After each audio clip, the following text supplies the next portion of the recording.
Ma lor soifua whatar whatu se whapoponga o tala mea tunu o mamau ma le Pasifika ana video Samoa. Momo atu me le Vatikano le asto na i lewa o liputia mai o le a whataunu uaitu e sauninga o le tamapa ia Pope Francis po Pope Francis e peona whaamania mai le Vatikano. Peona sira fia tu malo ai o le whaurununga le Kalesia Katoliko i le asonga fua le eseta whaau ane le ano whaamaisenga mai vaenga ese le rarangi. O toi sauninga o Pope Francis, le a whaia le St. Peter's Square, ma waliptia foi, le a awa yeita i tai o le larangi au Fed Presidente o Amerika, pa le mio Pertania maisi, e wha opopo atu i le whaita wafe o tangata le anga i ane le Vatikano, wha i roa le wha alualo malo whaanga mo le tupusa. E ini sturanga masani mo sauninga o tai o le Ecclesia le a le whataunu wina, o na o le whinangalo Pope Francis, a o soifua, mai to tele wa mori mau i le soifua o le tamapa ia na mawhai o na whaasoa, ma tangata lau tele e meisa i nā tau e titi tamau ainga ma le tau muloa. Mai le atu Asia, ai titi mai peto o luas fuluono tangata ua whasi o tia ma le to o se fururua o loo marirua, i se oso whainga o loo masarumia o se whainga whaatupu whaalamelave, i le whaetu o Jammu ma Kashmir, i le atu Himalaya. O leo se whainga e peo na whaamtala i ripote le CNN ua whaamatala se tasi o minista o le whainga malo o Omar Abdullah, o se oso whainga tele le ua waai iai wa awhiai tangata lau tele, ma na tupu tonu se no fuanga to o tele iei turisi, i vaenga maunga o le atunuu. E leo iloa i le temine ipe o a whiai mani tangata mai atunu i fafo i e ua maririu, au whaanga soro su e ngā leo. O whai loa le whai tūna tupo i le whaalamalawe e pūlea Indiam, Pakistan, mai masani fo i tūlanga whaapea o vivesi, a sea a whiai turisi pe taila, o lea fōringa ua ese le tūla e mai o lea os whainga, ma o lo whaataria nei seisiri potira tamai. I Ecuador, ua whaelua manino le presidente o le atunu o Daniel Noboa, o lo o tele le avanoa e sui ai le whaavai o lona atunu, a e whaatanga vai ngā aua Amerika e uru whare atu, e whesosoani le fufoina o whaafita auli, e meise o whainga whaasori tūra whono o lo whaia le ngata i maina, whaapea fo i kengi te tono le atunu, ma o le whaavai lava i o le atunu o Ecuador, e le whaatanga nai nisi vai ngā au mai whawhatu le atunuu, e uru whale i le atunuu. Pei tai ua whaisi umi o whaiwhai pia vevesi ma whetawinga i mata upe peo na whaeroa le presidente, ma ua ia whaeroa foi, e ma whai o na suia le whaavai, a e whai se whainga e ma wai se whire mu mo le atunuu a toa. Whai mai le presidente le whaatanuanga ma le CNN, e fia ngā rue whaatasi ma vai ngā au mai Amerika e whesosoani, i le tūlanga le nei, a o le a whaururu lava i a lātou vai ngā au. E leo ta ua se whaamtaranga a Amerika i le mata upu lea. I le Pasifika, e to olua kātinale le a whai masui o le Pasifika i le Potopotonga e sa i ai seisi pope fou o le Kalesia Katoliko i le Vatikano. O le masani le Kalesia i teimi whapenei o kātinale uma i lalo i folta i valus fulta usanga le matatua e mawhai o na pālota mo le pope fou. I lona tu whaatasinga peo na ripotia le Radio New Zealand, lua se lau rima sururua kātinale le Kalesia i Larangi, ma ua whai lua o kātinale Mafi mai Tonga, ma kātinale Ribat mai Papua New Guinea, o le a whai malanga i Roma mo le a wha moe moe. Ta ua se whamtalanga me le Katoliko i Papua New Guinea, o se wha alo maulunga, le awa iai o se sui o le lātua tanu i le whiriwhiringa, o le isi tai o le Kalesia, a waire i le vanei o na tō fia fo i a Pope Francis, na lātua kātinale o lo iai nei. Sa asia fo i a Pope Francis, i a Papua New Guinea i a September tau sanga taluai, ma ua wha ilua le pāre mio James Marape, o lona malanga ane na tō e wha o Sofia i le tō tele o tangata lotu, e sa wawali ma le atua. Wairo foi le ripote le teo whamamaro New Zealand o Father Paulo Filoiali i mai Samoa o ia le urua i tangata Pasifika na whaia na suenga i Roma ma whaatino ai le urua i misa sa Samoa i le Vatikano i lona whaunga i le awhewhisarau iwa se fulu ma ua ia mōri mau o le teimi lea sa avea i Pope Francis ma lana whaia o ngā. Tala munumuni mai Australia, o loo sua nei le komisi o whainga pālota Australia le Australian Electoral Commission, le toititi 5 afe o pepa, wa lo mia whaasori tū la whono po pamphlets, wa ngai i le whaipule tūto o tasi o Allegra Spender, a o lumana iai le whainga pālota le atunu i le vai asafou. Whai mai le komisi e siria ma le fast fitu afe, kopi o ia pepa e te ai i le whaipule lea mai Wentworth, wa tuwhatuwhaina, a o iei tu ainga ngā yoinga e le whaatangaina. Pai mai ele aise mea e ono I loa ai pe ta ua aise tasi e whaafeso ta e tusa o whaamatalaga I lungo ia pepa ma ua wha I loa re komisi e matua I o lātou mata I tū ma le toto ai tu ai ngā ngai o inga whapenei ma lo ngāruru e nei e sa iri le tangata po oni tangata foi na whaia lea ngai o inga e I ulava ina o I le whaamasinonga ma whaia iei ni whaasalanga. Pai mai le whai pule lo o au fia le mata upu o a fia ua whaise su e su enga I le mata upu le nei e meise o wha matalanga le lei ma soli tū la fono ua wha atino ai eitu ai ngā campaign tau wha leanga. Le stolo le masina fowo me le palota a au se talia. I o tala nare Radio Samoa mo lau wha fonga mai le nei aso manuia tere ngā ruenga o whenga ia. Radio Samoa. Taslima iwa tolu. Amo. Au kilani, pamulmole wha o ngā tatau le suawai, ua whai tia munga nei lo le masani ai I masina o tea, ua malosi tele le alua le vai I le tātou a ai. Pamulmole fe sosoni mai e alai le whai tia o lo wha ngā ina o le vai I fafo ma le whale ta ele. Pamulmole fe sosoni mai e alai le whai tia o lo wha ngā ina o le vai I fafo ma le whale ta ele. O nei ngai o inga e lua o le a maua ai se ngatele, pa vitai mo lo lango mai. Morisi wha mtalanga, tanga ian I le watercare.co.nz. Avia maua sosa, Omega Ka, Lianga Lowi Moa, Omega Ka, Sagale Tau Mofie, Omega Ka, Fili Mailo ile Omega Ka. Omega Cars, lua selau Diabetes Drive I Manukau, o le telefoni o iwa lua vitu 5 tasi lua. Susu mai Manukau ne. Omega Ka, umalole keisile Omega Ka. Wa ye nei le la le Bluebird Lumber and Hardware I Mangile, a wa wha taumolo ainga I Samoa. E mawhaiona whai umai oka o loa whauwhale, pusa aisa o ngā umu TV moenga, se tino forma le telo o loa ese. O wha tau umai mawhaiona tatongi le tātou ofisa I Mangile, ai piki I whale o loa o le Bluebird I a pia vai tele po sa le longa. Walau loa le olua tasi 5 tolu fafa, olua tasi 5 tolu fafa, pe I meli le info@tlmarketing.co.nz Moni si whamtalanga. Talo fa Samoa, waule nei o kāsputi alu, awale suia le ngila ua le kio. A eva mai ina se fudu 5 iwa kolu, a mo, Radio Samoa, vevela a.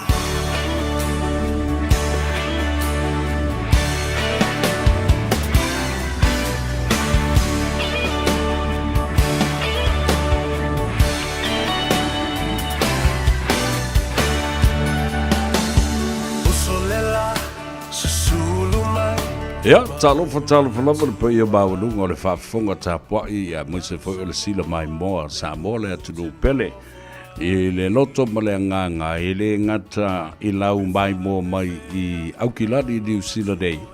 Ia, so se tafa fo I o le lalulangi o le porkalambe masani o le Gagaifo Faiva o Samoa.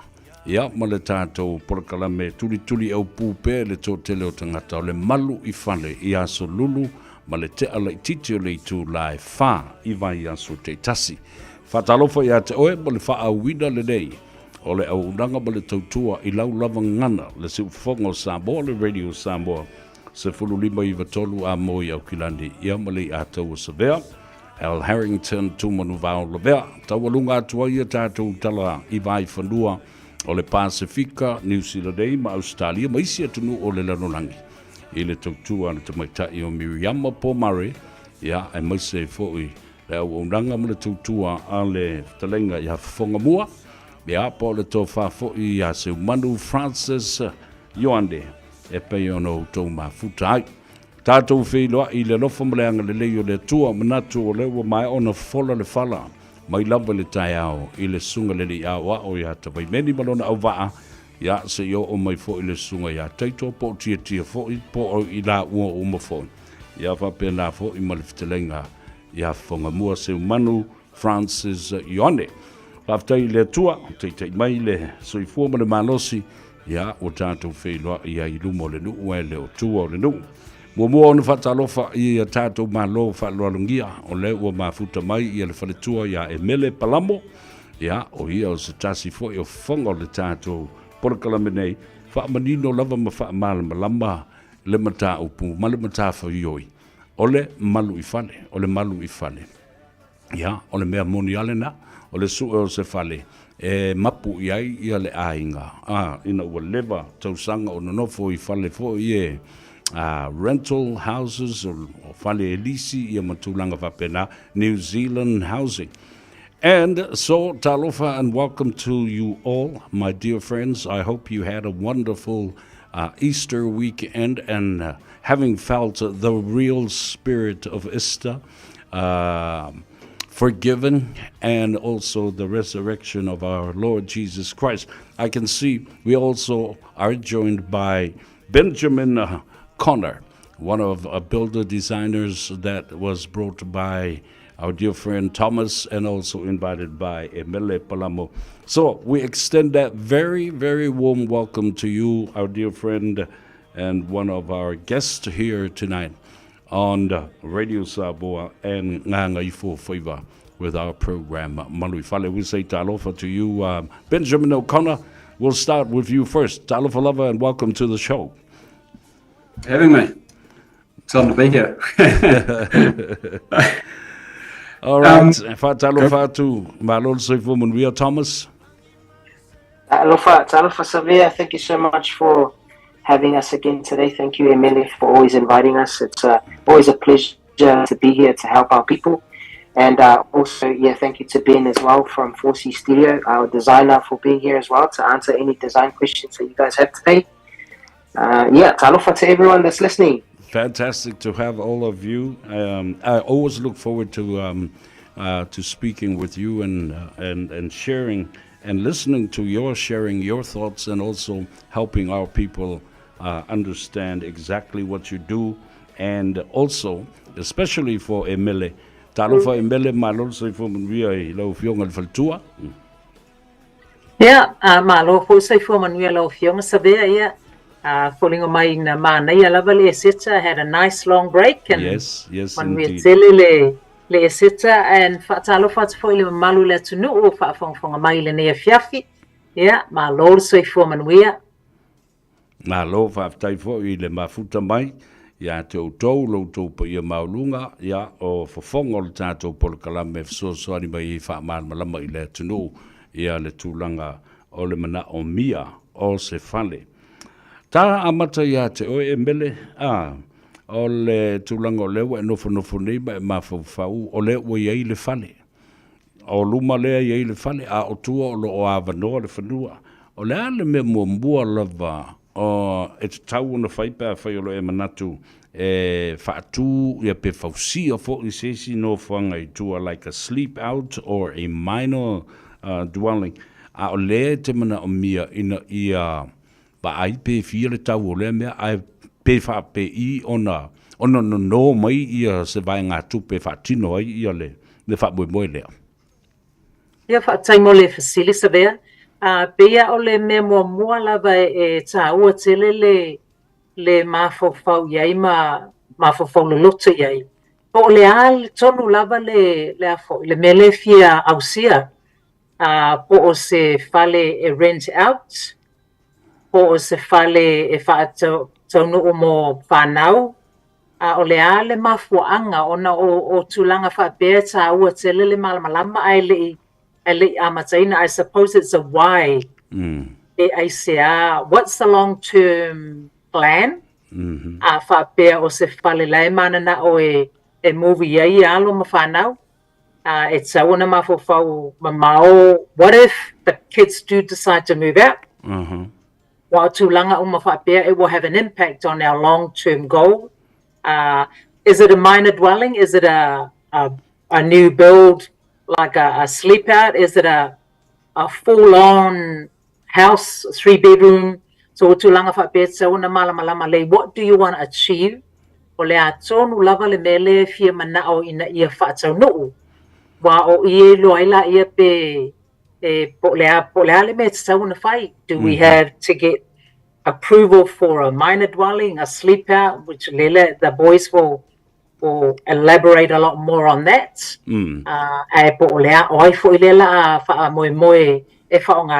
Is it going to be rented out? Yeah. Or is it going just to be for the family extent? So the why is very important. Why do we want to do this? Because it's going to cost. Yeah.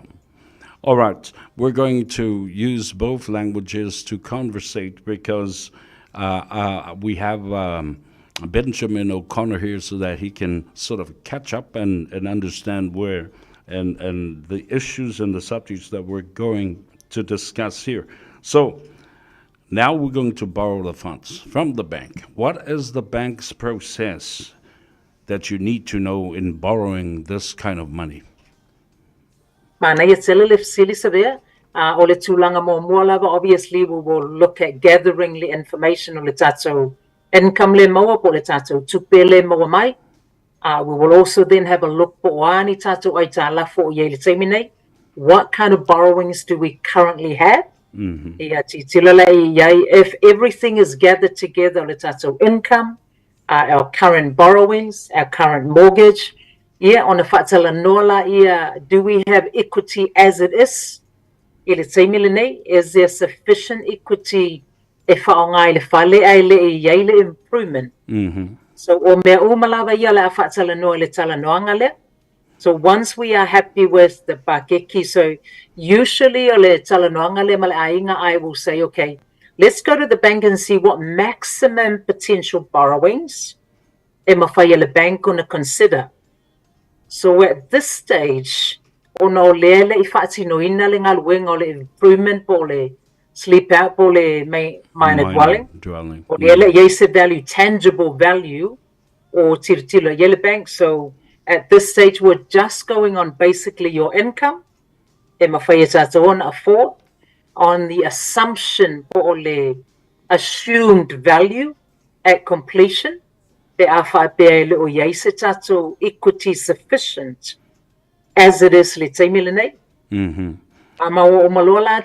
paperwork here. We will then submit the application for the bank. Pre-approval. So at this stage, only it's a pre-approval. Now, bank we are happy to lend you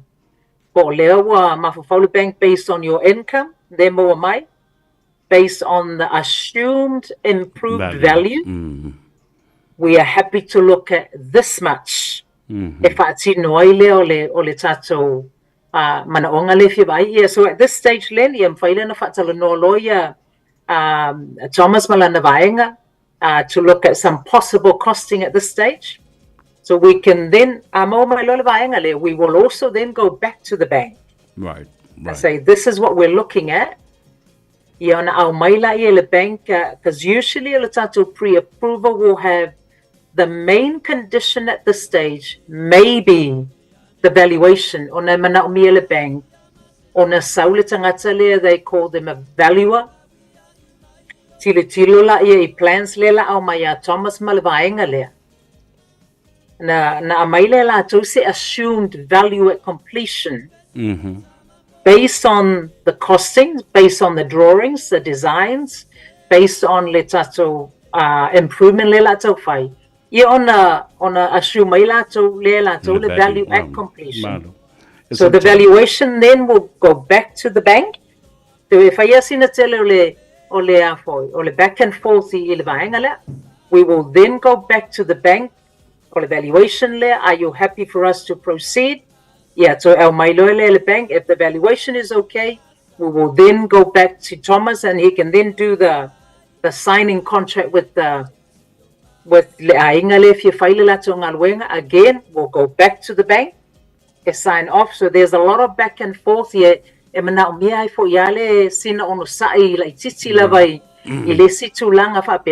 a lot of back and forth. Signed by the bank at every stage. So, before I ask you about some other costs to consider, the bank will actually want to see, and cite a blueprint of the renovations and design?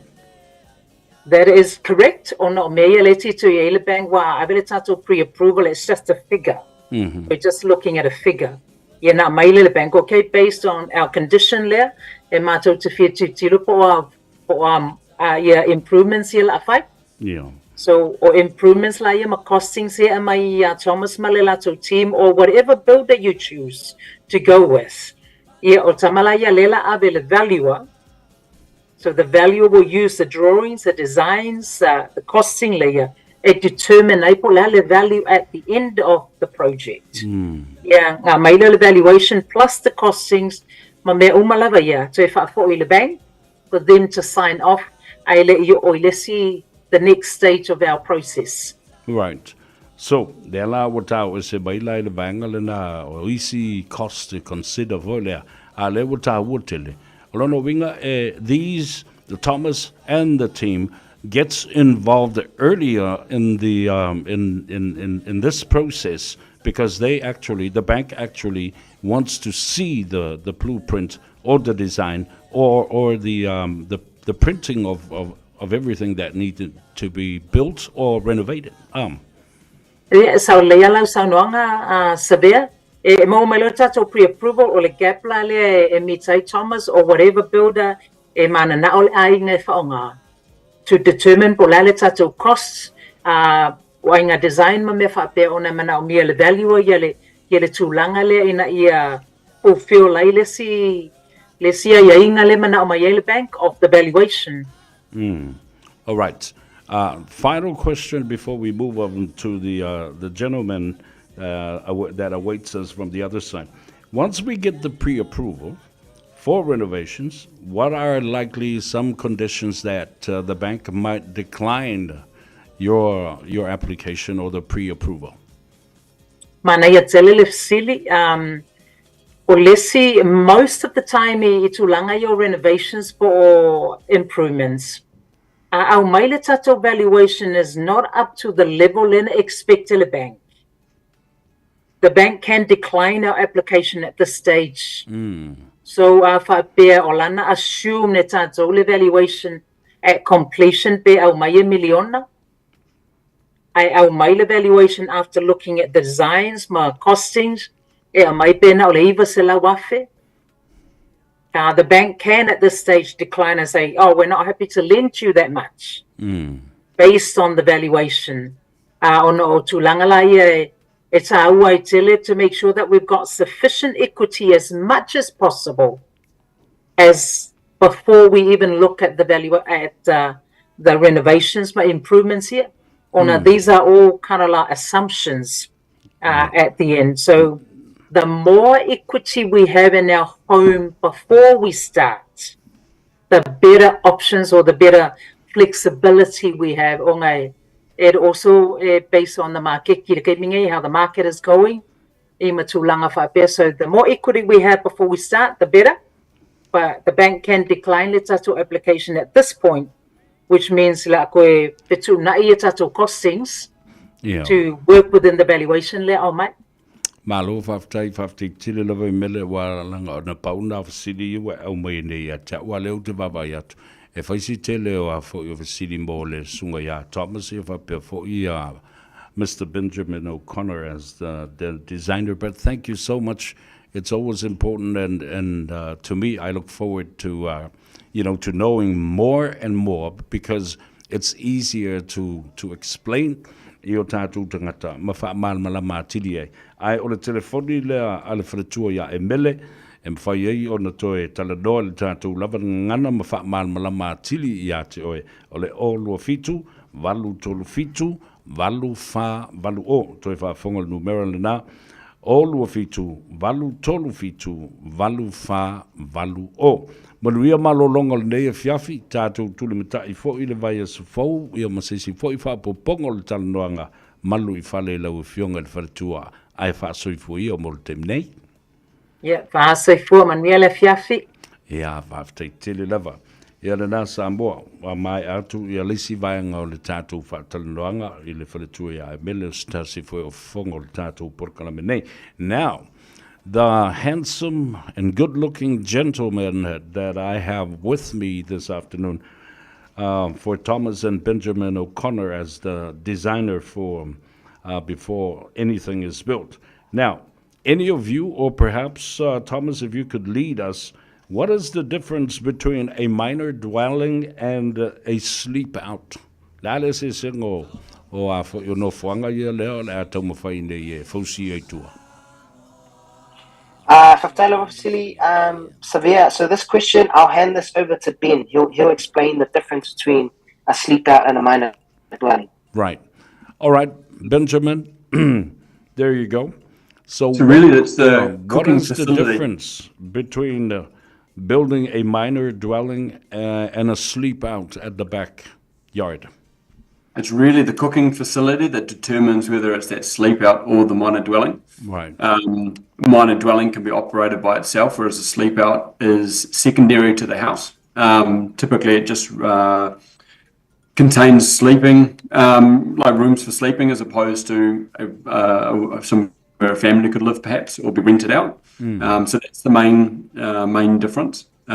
Typically, a sleep out is a lot smaller than a minor dwelling, just due to the nature of its purpose.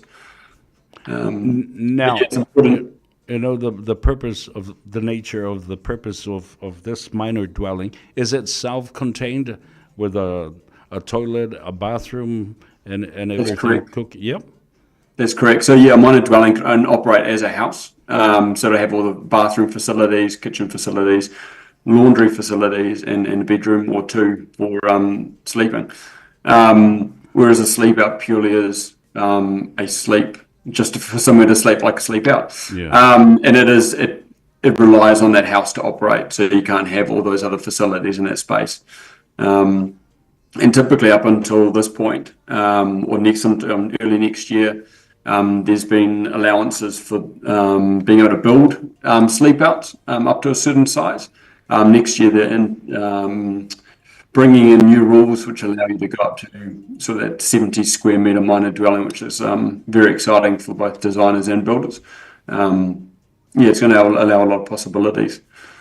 So you're meaning that they are two totally different dwelling with their own different purposes. One is self-maintained and contained, and the other depends on the main house with all other services in terms of toiletries, bathroom, and kitchen. So what's the difference in terms of cost in building a minor dwelling and building a sleep out? Okay, so I think this is a question for me. Yes. Go ahead, Thomas. So I'm sure Ben has experience in this side as well for costings, because he sits across, and he also does a lot of the design side. But for us, seeing or costings between a minor dwelling and a sleep out is quite significant in the pricing. Or the sleep out, so it's just a room so for you to stay in, and no toiletry. So with minor dwelling, there's a lot more involved in your services, or and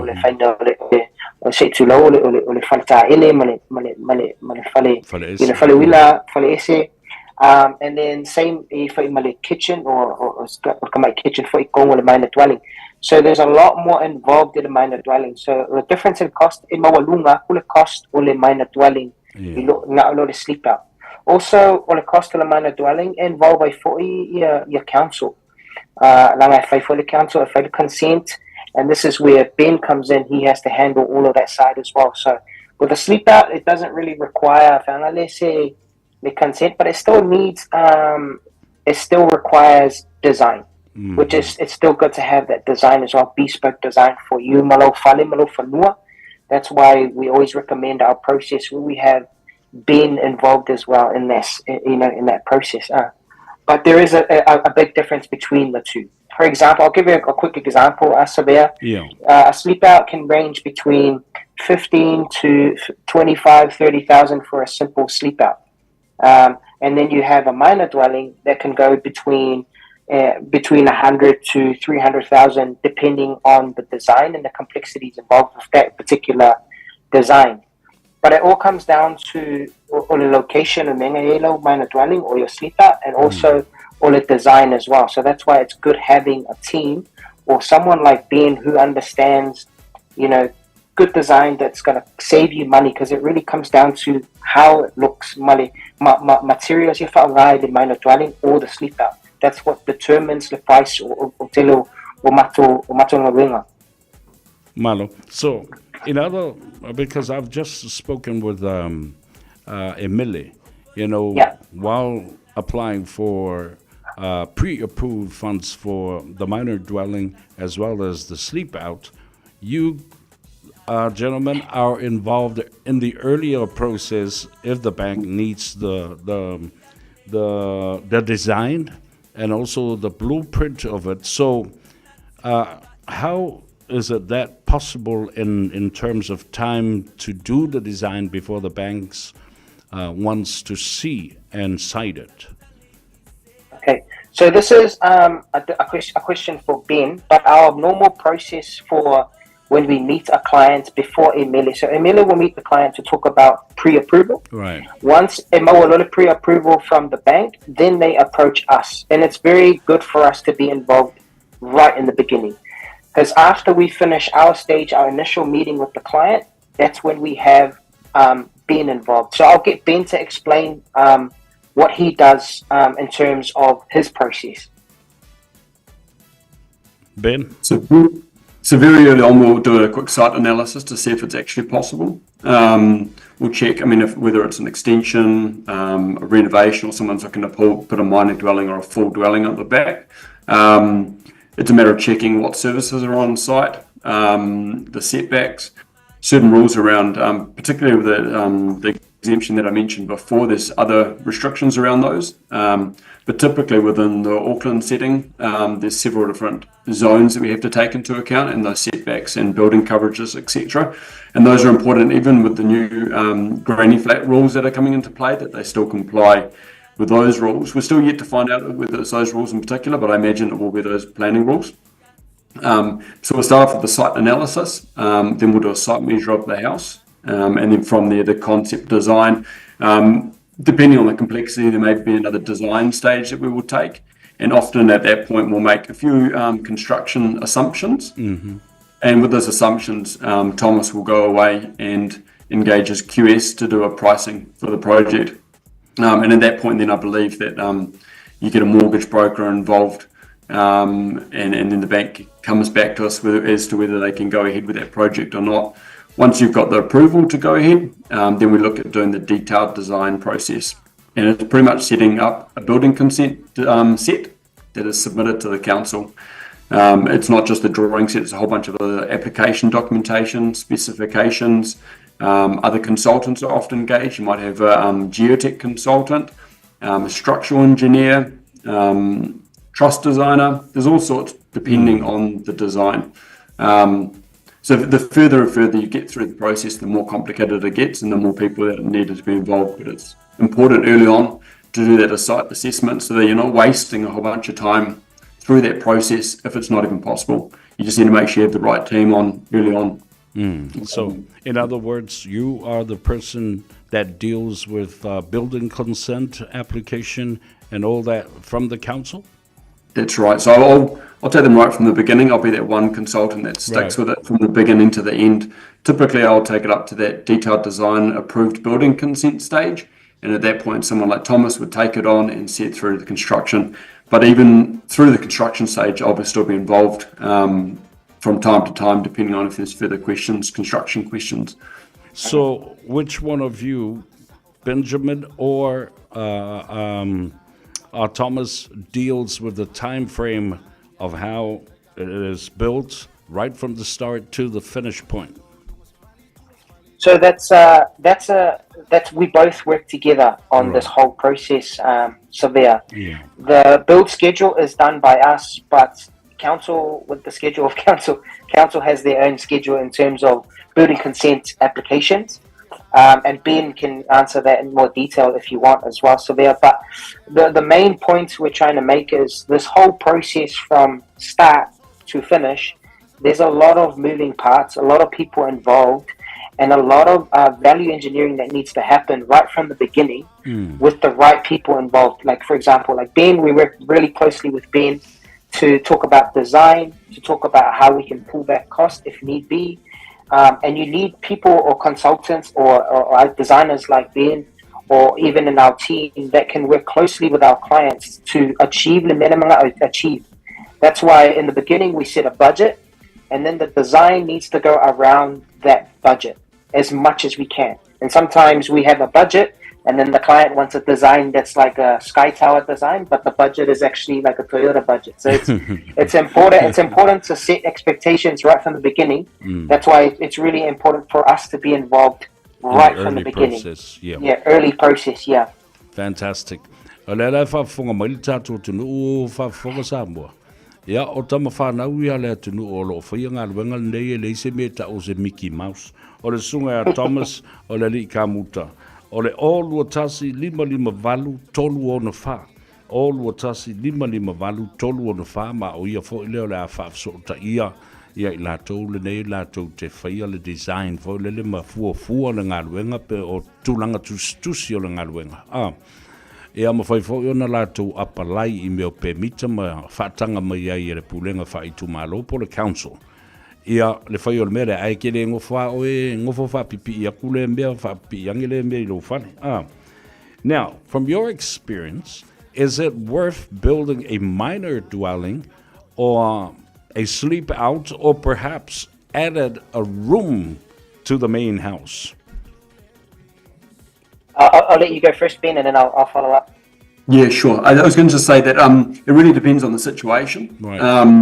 What is the family looking for? Are they looking to have a space where they can grow their family? Maybe they've got a need for additional bedrooms.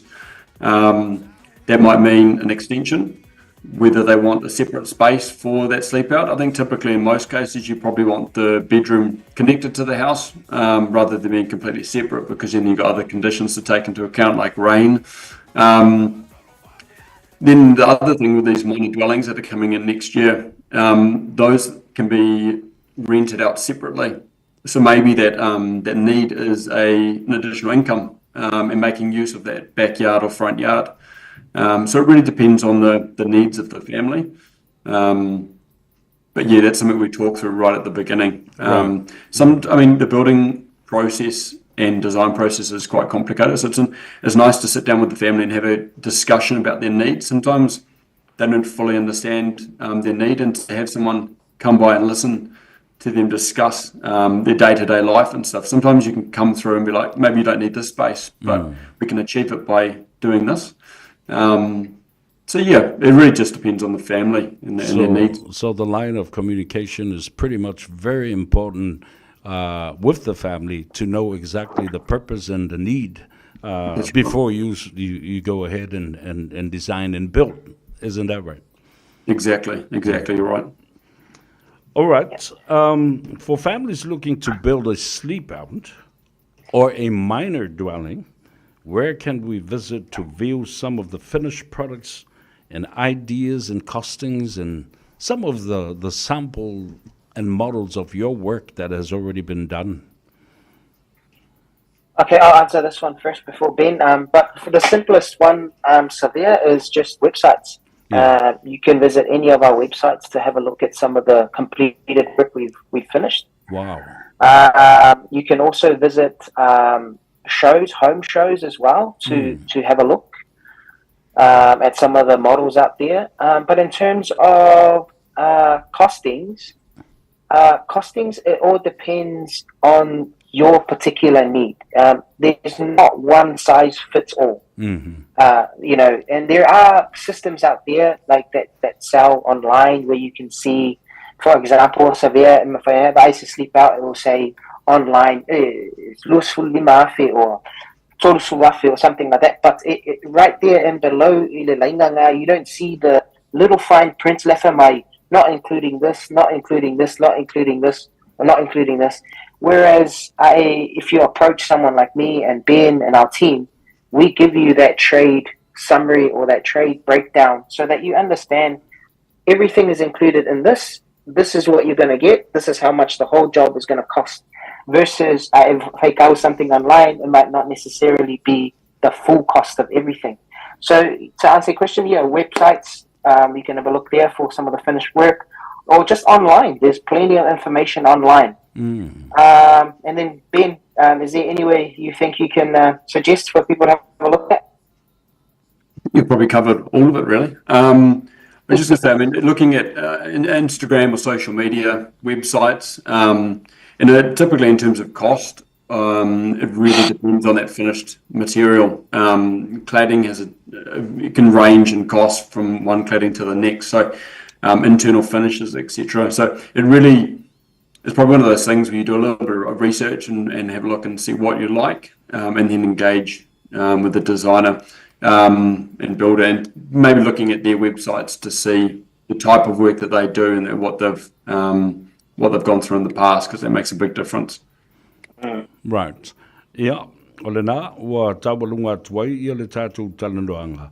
A wā o se tasi lava lo fia maua le fesoasoani mai le sunga a Thomas, ia mwhaiwhai ona maua I nā ma le li o lo o tustusia mafuafua ia le ngāruenga, Benjamin O'Connor. And Thomas, e te maua le telefoni o le olua tasi, 554 tolu ono wha, toi whaafonga le numero le nā, au eke ngofo masuise mea lau whale, ke li wala au mai a Thomas ma Benjamin. Olua tasi, 554 tolu ono wha, e taunga tā, le mea tutongi e le sala pēa e nofo ma whaile mea le nā, le ngate le nā, a o le teimi e te nofo e wha tau le whale, e le se value o le mea le nā le na e whausia e au noa, Masepe Mita Efatinoi.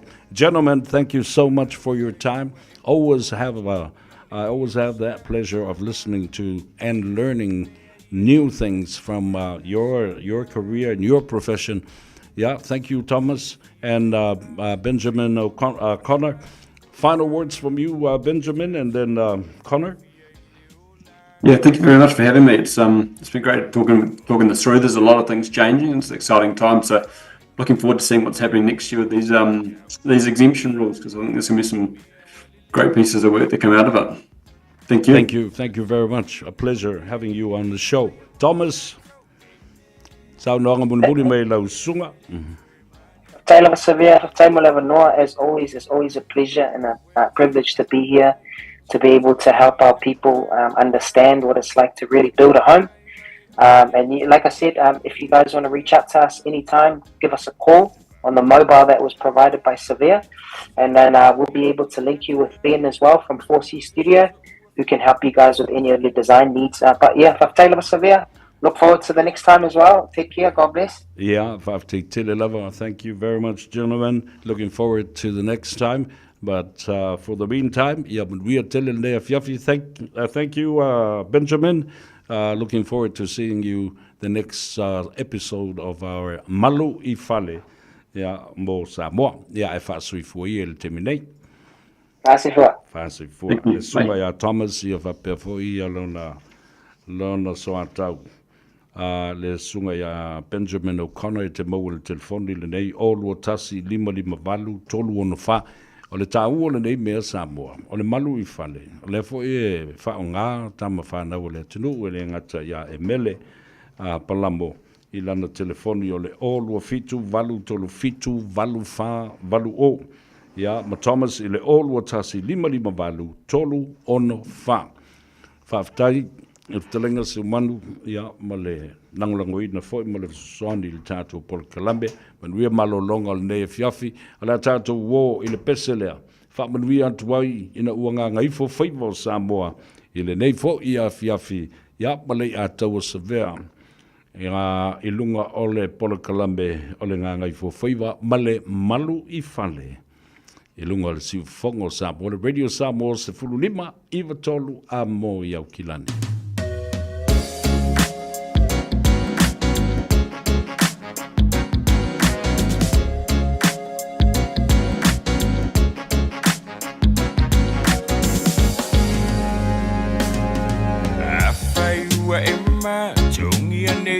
Sauma na chupe ia le tinga te wanga sala lo sila fia mai lunga e fai fo ile fa amasinonga e chacho o le fia ile olanga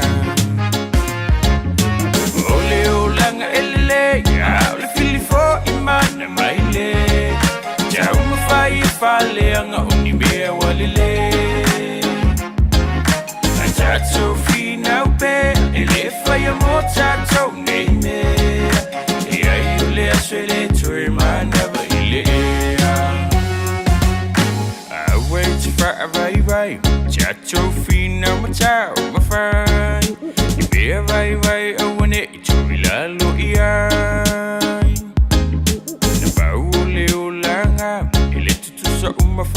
tangata me ole sa to ua fili male tijania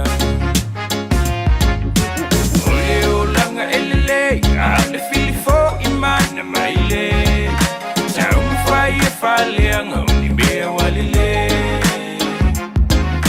achacho fina upe ele fai mo chacho nime ya ole aswele to imana baile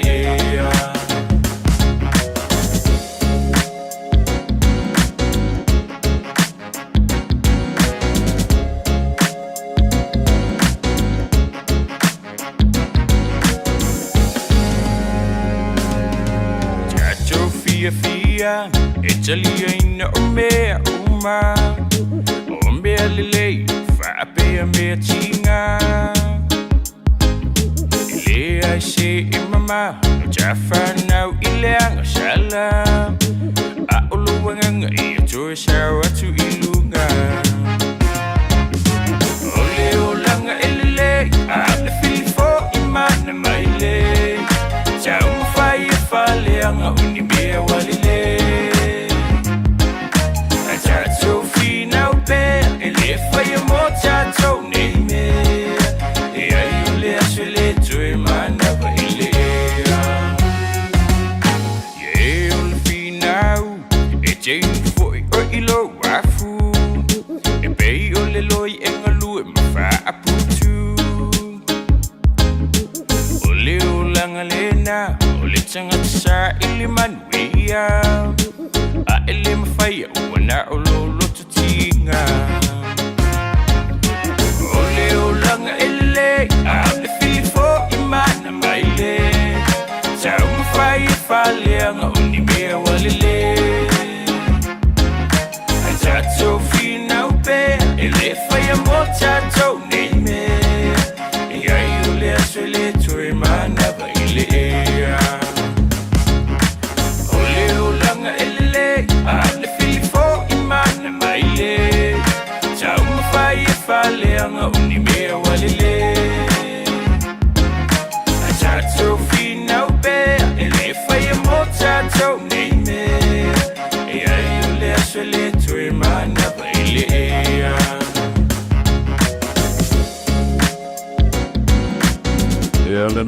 Le tautua ba oil si ufongo Samoa, le radio Samoa, lima iwa tolu a mo iau kilani, ma le ia tau sa vea ina ua ngā Gagaifo Faiva o Samoa, le nei fo i a solulu, le o ngā tutonu le vai a so, lua se fulma le tonu a perila lua fe lua se fulma lima, fa moi moi sa manuia lo taiao, ia malo wala usu fo i le nei a so atoa, te uta ma Faiva alo filima sa auto ngā pāti ai o fa songo le aso, mai ai le taiao se i o ina o leo wamba ia tu fo ia wa se e atu ia le la. Mapu ilo no foanga e masani ona mapu ia ile itu langi i sifo. Ia ona toe oso mai fo ila ia le aso atai ao. Ai wha malo i ngā ruenga le uma sa whatino e o tātou tangata le nei aso. Tiuta ma Faiva e whaia le ngātai whale. O tiuta ma Faiva e whaia le vātetea. Ia wha pena fo i Faiva o le tua sivi ma le tua vau. Ia wha malo atu. O i lato e ngā lulu e le taulanga, o e ngā lulu e whātoanga, o e ngā lulu e tutonu o ofisa, o whaia onga, o ali i mā tamaita i tausi mai pasi, o li i tamaita i fo mai, o maota ngase ngase, o ofisa o leo, o le au ave pasi, ma le au ave taavale, le au ave loli, o le au ave valili, e ngā loea kākou ma le au ave train. E ana fo wal watu Asia e po e lana train e alui i le lātou whale. Ia, whamalo, ia tu tau o loo whiangai ma tiute ma Faiva whaloto i whale. Domestic duties at home, in the home environment, looking after the children, looking after our grandparents and great-grandparents. Nai ta mam tina mātutua. Ia, wa pula la ngoto le soifua.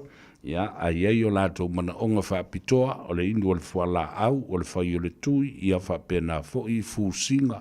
O mea umalawa, ai meise, o le ngā se senga o tau mawha mo i lātou, mole a inga. Ma mole o toi le wha malo, ma le wha aftaitele ia te utou uma ia. E le mwhai ona wha angaloina o tau tiute, o lo whaatino ina ia manuia ai o tātou ainga, o lo sisila fo i fofonga le tamā. I le ngā luenga o lo o tauti ngā ai tonu ainga. Awala ne i whaamelea e seisi. Ioi, nai o tātou uso matua whaafine o le ngafa ma le tautua ina o le loto i whale o le tātou ainga. E whai o le tāpenanga o ngā sesenga o tau mawhitanga.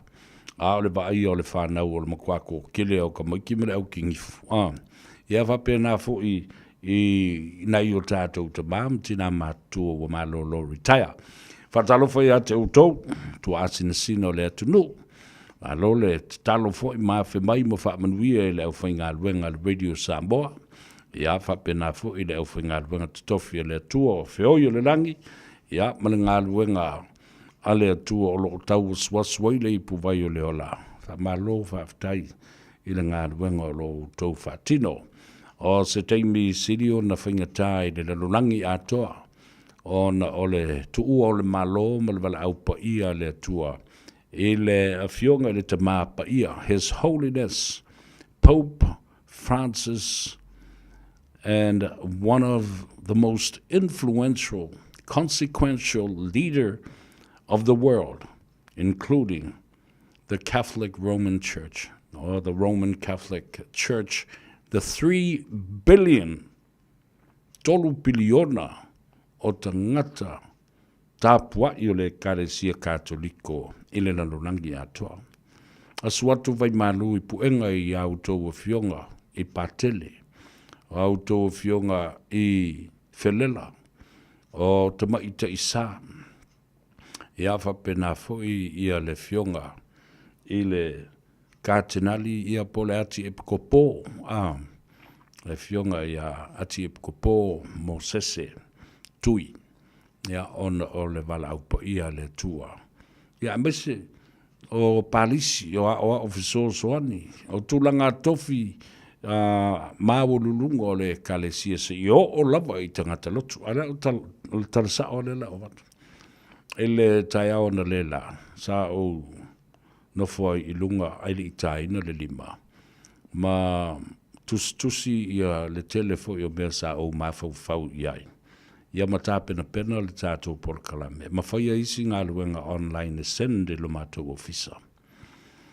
Ai ina uatoe au mai le tala whaasolopito o le fionga le li i le tamapa ia. Ia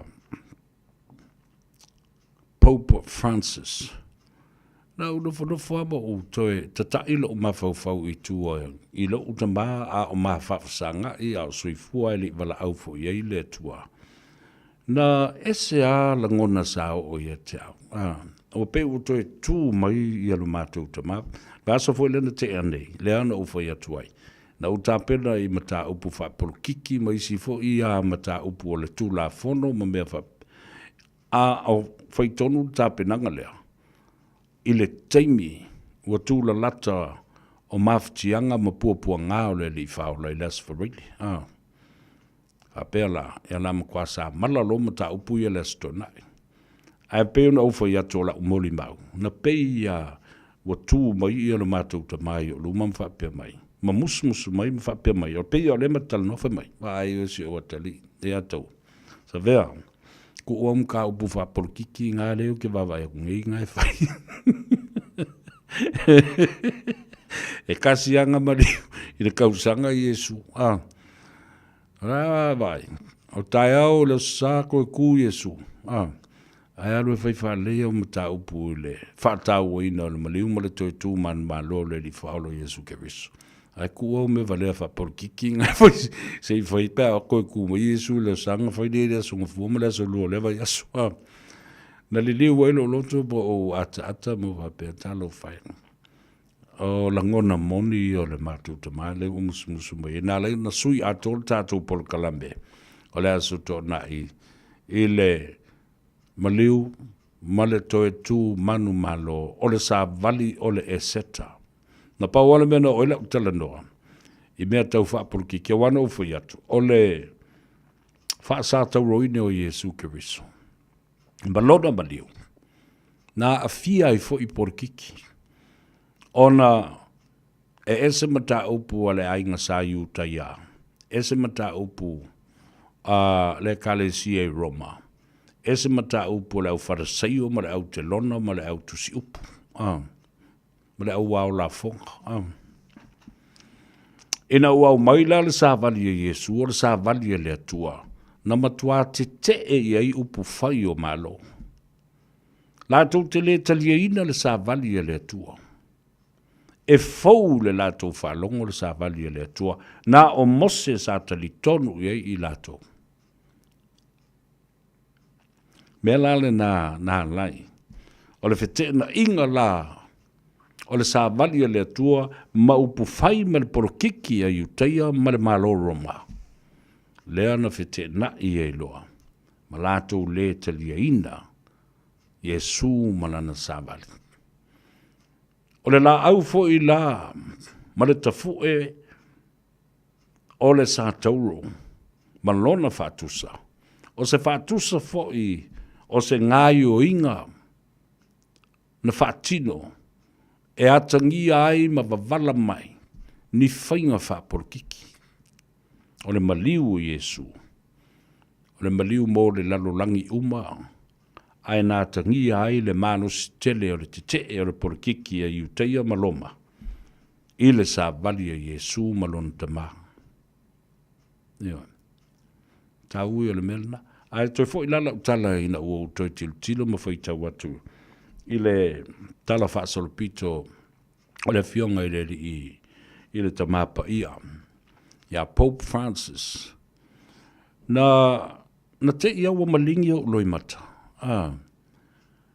Ua au tele i popole ma o manatu i seisi tapua inga po le alava le wha ino o tātou talitonunga me whapena. Ai sa malingi o loi mata ina ua au tilo iai. Malangona le langona wha le tangata. It was the humankind spirit of the aspirations that I actually gained from this man.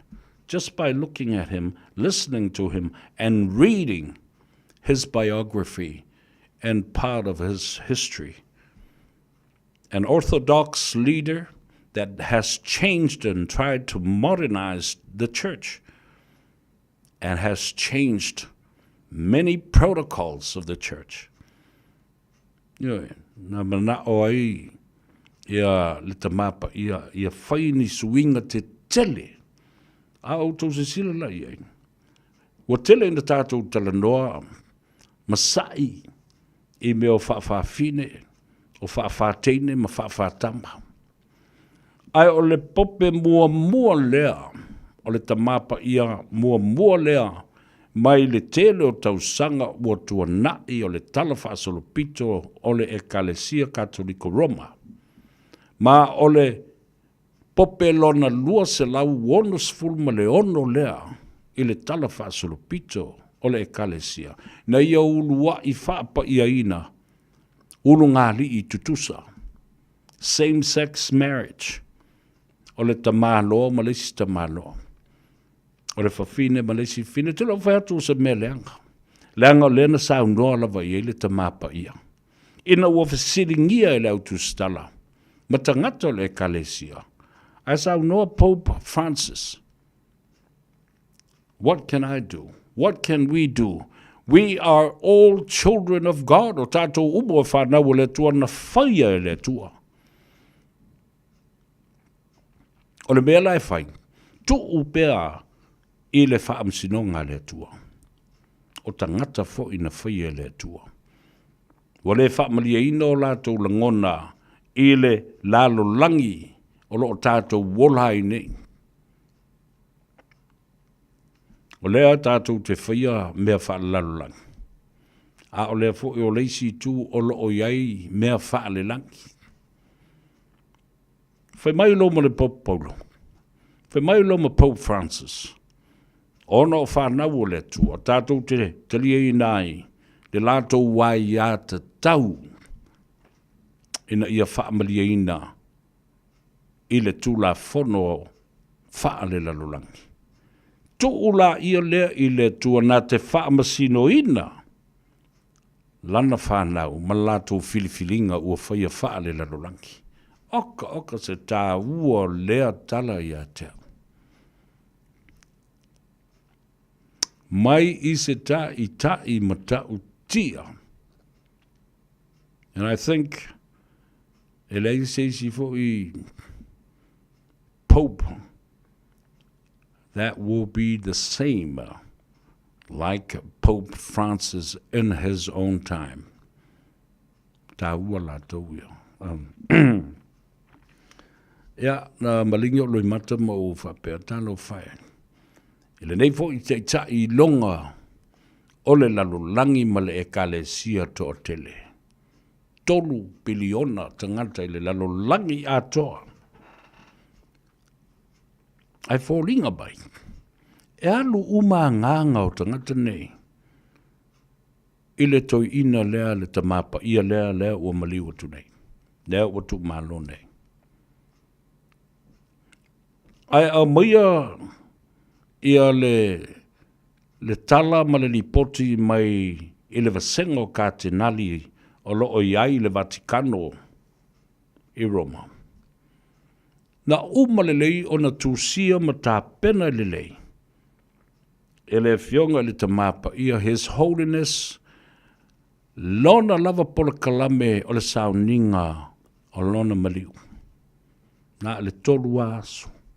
E le mana oina ia whaati ngā ina le kalesia ma whe ngā soloai ma whe tā loloai tangata mai tu e fio le lalolangi e o mai e ulu whao I le maota ma le malao le Vatikano I Roma.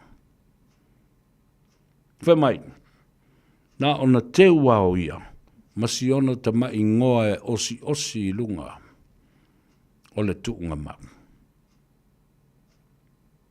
He had prepared his own funeral with clear and intricate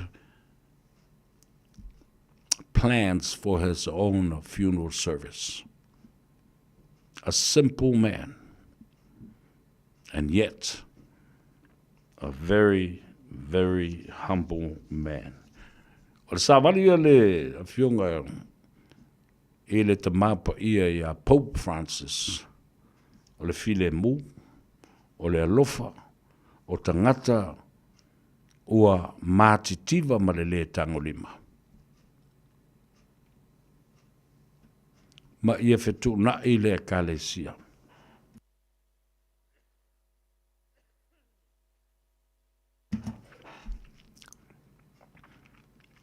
E iai mea le ekalesia na sui e le toina. E le tamapa ia. E ale uto whafonga mai. First in history, na ia whaia fwoi whaasalanga I le to'atelo I lātou le Vatikano ma e sa lātou tautua le ngā luenga le atua. Ai sa amio pio pio. Ma lātou le tausio le whengainga. Ale e ka le sia I ona tūlanga māua lulunga. The protocols of the church. E ese le matau tia fo ona nei tai. O se ulua I tai ne tōwhia mai I America Latina. Mai le atunuu o Argentina. Ia le nā, tātou whanono manu, ia, matatalo ma manatua, teitai uma o le kalesia, ai mai se fo I le nganga o le fionga I le tamapa ia. Ai mai se o tangata uma o le kalesia, wa fio lātou langona, ia, ona o le wala upa ia le tua. Wa ia manatua ai le rei teitai I lona tūlanga tāua. Sa vāwala lata I lona fatu matangata uma o le ekalesia. Ma so tangata o so se ekalesia. Ma so tangata o le lalolanga. Tāua le nā. Ona o mai leo la utala noa I le mataupu tāua le na au whanangolongo I e iana le la. I le saunoanga le fionga I ati pukopo. Lo uso ia mo sese Vito Lio Tui. I le pulenga au o le kalesia ma le pulenga pia Samoa. O lana te talo mai I le kalesia ma e tāpua. Le pulenga atoa a Samoa, ma pia au fia I matuila man. Ia mana tua le astona I nei. Le asu sa e so sooi. O le sauninga whaapitoa le nā. O le mass telelea. E whaamanatu ai le soifua tautua I le tua. Male e ka le sia I le lalulangi atoa. O le a whaia le nā. E muli bai. Ia pia Samoa. La o talo o tuai. Mau tol tonu fo. E le ngana o tangata o le Kalesia Katoliko Roma. O le a nga iane. O le a matua I tumu. Ia lea fo I pasirika po lea fo I malu o le Kalesia I Muribai. I le to tele o isi fo I tangata. Ele o ni tangata o le Kalesia. Ele o ni tangata o le Kalesia Katoliko. Ai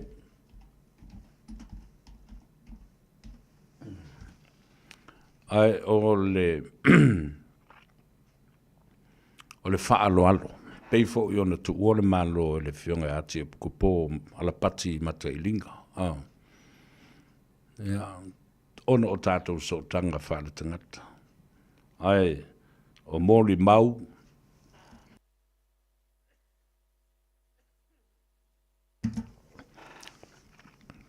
Male to o tele o te itai o atu nu o le lalolanga. Lea o le a awhiwhio. Anga I atu le Vatikano. Ai leo langona leo o le tamapa ia. Ia fi le mu. Ia iai nā le vasenga o I la tau o kātenale. Ia whapea fo I tina o matamaita I sā o le Vatikano o lo iai. Ia awa ia sauninga o le peau wha mawai. Ia mamapu antu lona ori sanga tu mau. Whiatai nā le pesele nei. Leanga o lea ua so o lava. Le aso maliu ma le aso le toi tu mai o le tātou li whaolo Iesu Keriso. Ma le tu ua o le malo. E le fionga I le tamapa ia Pope Francis. Pesele o te mawhau iai. Wa umara ngaluenga. Wa tui nātu lona ola. I a ao le tua. Taina whapitoa le neivi ingo le tua. E alofa, maua alofa antuai. I tai o le Kalesia Katoliko. Mauso matua whawhine o le mamalu o le Kalesia Katoliko. I le lalolangi atoa mai se Samoa.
Ia Samoa le tātou whaaloalo le nā. Momoli ai alo whaanga moonga le lei o whaamaisenga o whaamawhana whananga. E le ngata i te itai o le Kalesia i Samoa. New Zealand nei, tutuila mamanua Ausitalia, Hawaii, Amerika. Male lalolagi atoa i le Vatikano i Roma. Ai maise, ia o uso matua whawhine tāpua i o le Kalesia. Ia mori ai i le nei e fiaf. Ia, o leo ufatasi mai le uso ia Victor mai le tātou whale tāwale. O le Tile World, ia e mawari tāwale i nā. Ia mawhai fo, ia mawhai ei, ia pāu mātul le whafunga mai o lo sa. Victor, tā lofa lava balo le soifua maduia, mu moe sa maduia le nei aso, le whau ngā Gagaifo Faiva, ia maua ngoto atu le la i lona no whanga, i le itu langi i sifo. Balo le soifua maduia. Ya, ide awatele mare whalalo, i kataro katai lau tō whāsa wea, ia marora manusai, maro whaitau tua tunu unau sunga, kataro hawhai lau tapai ngā malu sa moi tanu mata malawa, ia, ua whaifo whai whawa nei, ide nei aso, marora vare on sai, maroka mandosi atu tō.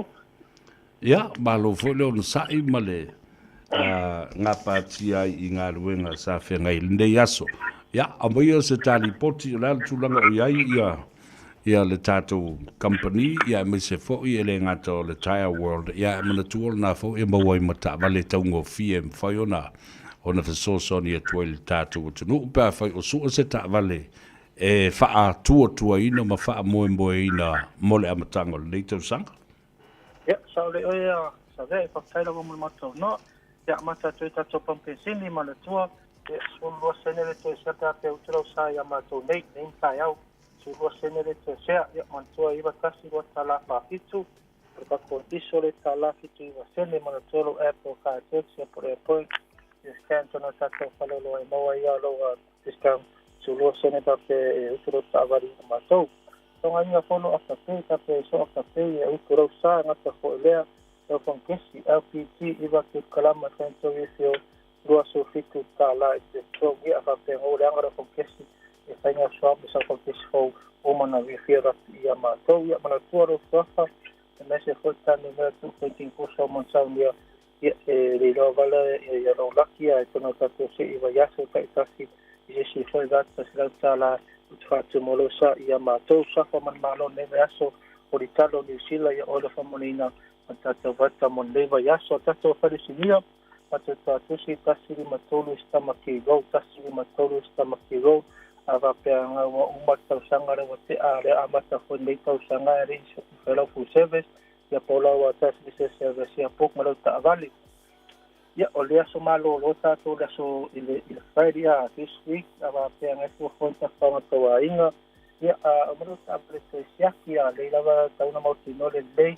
a iwa i polo lei po a whata vale po i soa u kua turanga whapena i tironga iai a whapetera mautino ia a mai tono lo ta vale tainu matoko sani mo oe ia e so e ala ni kato tau a e so tuna i kato tau ia e se tau tara whengai so marau whasoa ia kato lifi ue nisi maulunga tolu nisi tato poli lif so sta vale lava ni fina mātou a ta vale fo wili ia tato poli lif poli lowing o snoko whapi ia mātou a whapenga i kausua stau pūpā sa we Samoa ia lo kele lava ka koa pūpā so e i le tato a kompani e whairo ki whiringa e whainga tautongi wa yaso a lua so tā la pe mina mata vaso ia tawa te whātaua meni e mawhula vata se lau tā la ia mātou utoro ta vale ia whapenga i fia whalea ro sawa pe ngine whale tonu ia whale wha mātou tonu whakoro ta vale a whapenga oso mai mori ma transport kura nganga to le kako skena le maero ta vale na o iai pe pare wof man tua lua su ta la e puk mai lava noa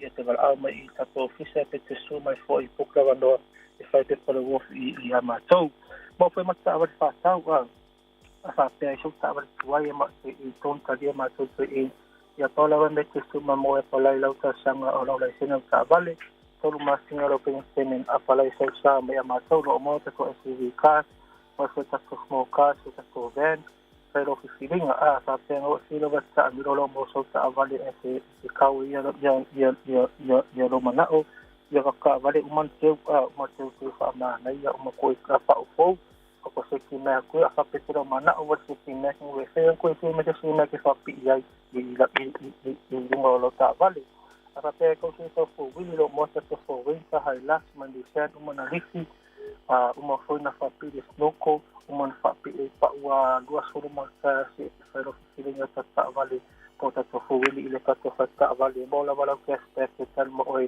i ta pe fa ta ina sta vale focus ta vale toi ma ila ma to fa ta vale me ke foni ya ole o iva lu tu fa to lua o iva lu tu fa lua lu o le tato fari pa uta si fitu suru peto o tawa le fa sa me ko fa ta o tawa ka pe en ko so sa pa fo e va ko pa ma ka ma sa su to a ilunga su to tu fa si lima e pa ile lua su la ma ilunga o le lua su lua fo a pe su pa fa ta vale furi la le ngai pa fa ta vale e ma to a fa pa ma ta fo le tato fari sinia lo moko ko siki me ku mantua o ko siki me kamata ma se sulima le se tato siki me ki lalo ma se sulima le sulima nga ilunga tato siki me ku fo lava pa penga ka usu so siki me ku e fa pe ke mo che i so siki me tuai e fa fa ma to fa na tulang ai lua sutala ile pe mini tong i vea so mo tato siki me ku Ole terminei le to tele tato e ma dua suri nisi le fari tato special terminei ke kina dua suri nisi suru na la tele mo ta vale le finta ma hai laki a pole a master PP50 o ta vale na o fita to dua suru fari tato special terminei mo me aso le a pe fa to sa se kina ko se kina la mo fo la data fatu mato compagnia te si fatu molosa ile tato a popesini ta vale no aso le mesta tenio o sky active va che su fatto sangalia to vale su sala te mina mata aso ta vale la mo le va aso te ya ta to si pe ya ta te le pai wisco fa le lo sa ile mato fatta vale me telefoni o ivo fitasi tolu o ivo fitasi tolu o fa fela sa ve mo mato no te mo ia pe va to Lo whaftailava Victor, as whaasoifuia ma ia manuia. O le sunga a Victor ma le tātou whaletawale le nā. Whai e fo i ma pa'u o lau tāwale. Le Tire World, yeah, and auto parts i Otara. Sa lau tolos fun ma le fitu Beds Road i Otara. Yeah. Anga ia, o le telefoni, o le lua fitu tasi tolu o, lua fitu tasi tolu o. Ia, pa o le telefoni fo i le sunga a Victor le o lua tasi, o iwa tasi, o tasi 5 ono. O le lua sifon 5 minute wa te ainei i le itu la e 5, fa malo i le tātou tunuu, ia, i ngā ruenga le lei sa fia ngai mo au tau, i le nei aso, ia ma le la ua manaba ngā ruenga. Ia ma ua ngā Gagaifo foi Faiva o le atunuu, ma ua ngā i atu i le fale. Te talo ina ia saonga le mūle whatalo loa i o le atunuu, i le toe foi i atu i maota malawa i lungo le ala tele ina ia saonga le mūle lei. Ia e whapena fo i la tau o le nā ua tā pena mai. Ia mo le sifi po, alo le on sain, alo le la pale, awa. I le ia sisi mea tātou te tua ia i tu ua i le whalau ma le paka ma kongi pili ma Faiva le velave, kongi mo kesi, kongi le rent. O ngā luenga tātou te whaia. Ia ma tātou wha mālolo si ai. Ia e ua le wha vai vai. Wālo na umana whaia kako mea fo ia lenga nga whaasala ia ka māloa. Ia kamula kou ia ma whaasala i ma ewa whanau ma le tinga. Oi akam. Rau a kamu mai e makako umba. E ai au mea ai maleaf. O e sa kangi. Ngā re kangi loko sa kangi mwe mai. E leno le talafo lena ufa mitalai le. Wako loma kuala e kangi sa kangi lalo le ulu. Wale lenga sa ufa i resi a wari i e. E ngā wale e whakau ko inga. Auro e rai kangi e lalo le ulu. E whakoro e sa kangi. La ara me o kangi masusu o ia ve me sa kangi. Ia va fifia. O le lopo le se sa o mea le anga o fai. Li o fa le me o le oki o le kangaka. Ia ku wa i mai kia. Ku wa i mai kia. Fare pui angere kangaka. Fa ko fa mai o sa kangi o le ri anga sa kangi le ma fo mai ngai me. O ia kule me ia whakua whama o sa kangi. O sa kangi e kua i umo, e ngei mau mea. Ia le nā. E se teimio ia o tātou papai fo ia i mea sa kangi le whai sa mo le keimiri ngei. Ia. O le telefoni le nā a le uso ia Ben o ia Victor. O le lo o lua tasi. O iwa tasi, o tasi 5 whaono, ia po o le ofisa foi, o le lua, fitu tasi, tolu o. Whatalo whainunga le tātou apia fōlinga, please share our program to all our friends and families around the world so that they can never miss out laughing. Lalo ifi, le lofi talo whalava malo le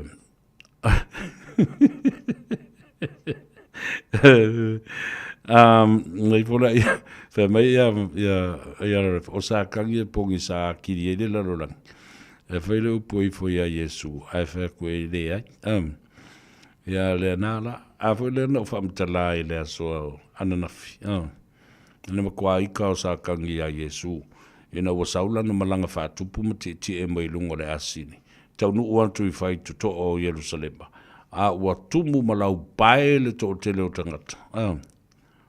Malau pama o lo talo mai e whawhiroa I le tupu. Ia ala kuku o ia sākangi ngā mkwa whaali ia sākangi. Ia mai. Ba ia I le ri ia maanga me ia ua whaida o ke e mai le asingi whemau malanga whakupu a le ua. Ua o whaki mai lau pama makalo e whemai o sana I le tupu. Ia ngau whaku le leia I le ri I le angafi. E ngau e whaali liu ia. Ia meo aleko ia inga ia liu. O ia fo ia kamai mai inga ia liu aleko. Ai musu. Whaku fo ia e punga ma I lalo le mea maurunga kuku ai. Awa I angia lue pusea e fo le sapo ia ngai. Ai musu fo a le o sau ke me la singi fe me malanga whakupu. Ma mai lo malkala saka ke vava ai ia moena la umea la faia. E ale ngala ale mo ko e silo makua sa kangi la le uru. Fa klali le be wa kangi mai ya le. O mkoi o le lopo la me la fai. Le ole liu e fa le me se fa mai kuai mai kia kuai mai anga ia. Ya ale lo. Au la kuai. And that's one of the biggest things that le tupu nei Samoa. Yo tasina mta upu no fi talando ia. Le utu lai mai Samoa. Wa le ai se soli tu la fono ai mai se la bel fasio tangata. Wa le alo ai tangata. Matau mawhai e tu leile matau pu e tu wa ia satani. Ma musunga satani. Matau a nau satani. Ia o tau whafonga i. Ina mele e a fo i e molia I nei ia le te maitai o sia whikau. Ina maliu wai o le tina tustala le te maitai fo mai professor Dr. Caroline Sivayana Cabot. E o mana fasiringi e palana me amna tele lo fe me o satani na musu atu ia te ia whaia le bela. And this is a major problem because many people are turning to blame Satan and that they snapped. Yeah. Famina fa longo I leo zakangi le musu pingi dem ia fai le fa la vem fa fasioti le tangata le. What they're trying to do is a plea of insanity, insane, and blame it on Satan and the bad spirits. O nganga le anga o sakangi le o musu ia. Le o sa ola tala le na fatu nei. O matua I tu lei matua I a satani. Yo. Yo wala me la tu lai mai tonu fo pan mene ma fina unga o fai nei tu la fono ma le tau o vasein o fon of the light. O la kuai. O wingo o sakangi fo ele musu ia risi va ga yo a fele ka u ele fa msino. Ia le na. Ona o mai leo la utala o le tala fifia ele mata upu le o ye nei ia Samoa. Wa sao no fo I le fionga le I Fatun City o le tanga luenga ya misi ia le vaenga lo pu le fa so ino le tanto le tise le Samoa. O le wa a mata no lo le vai so atoa. Ia motu o upolu po tumwa. E au noa ma le toi wha lave I le tūlanga o le pē o le tise. Ia ma toi iai fo I ma le tūlanga o le ola wha tāpura.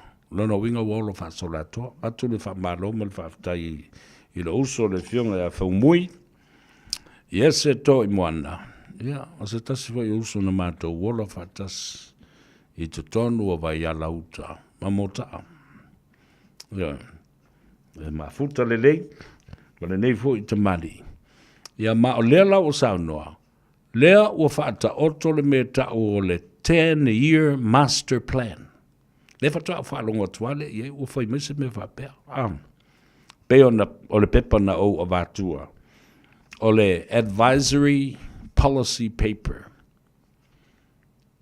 Na tu e ave le fionga le minister.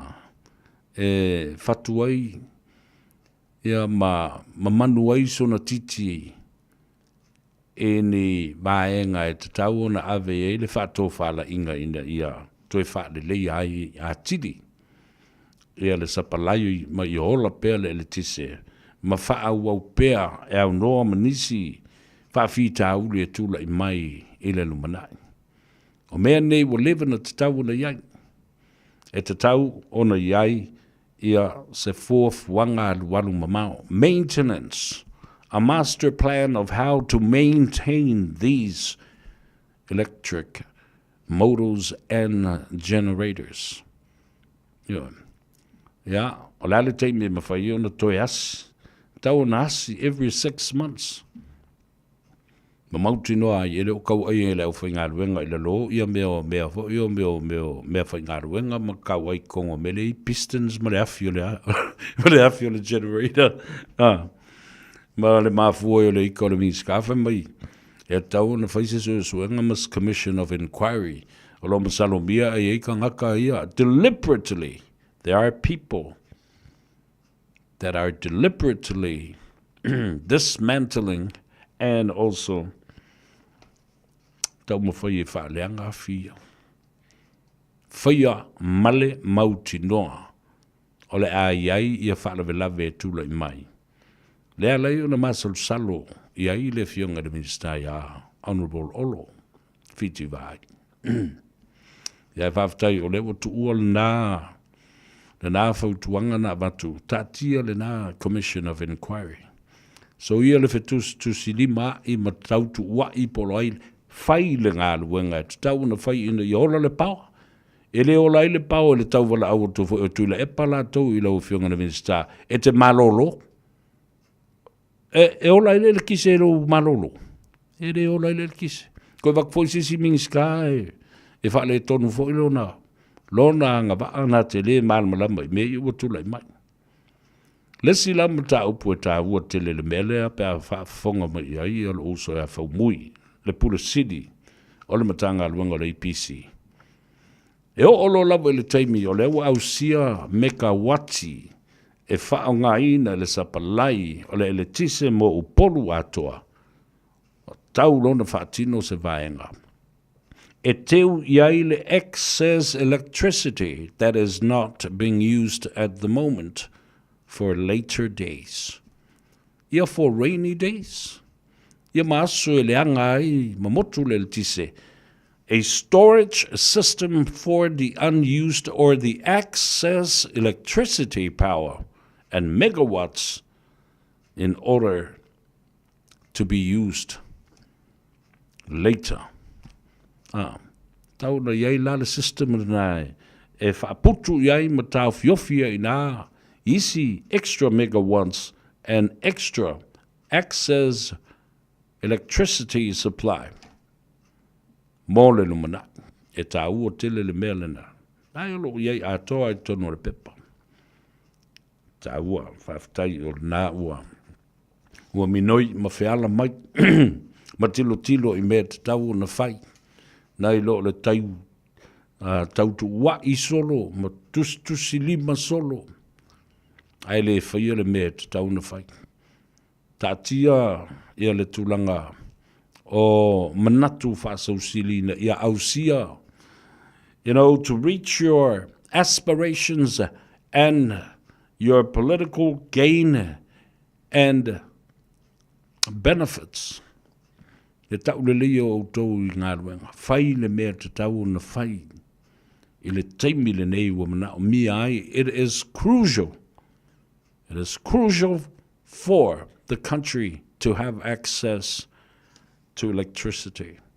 It is important.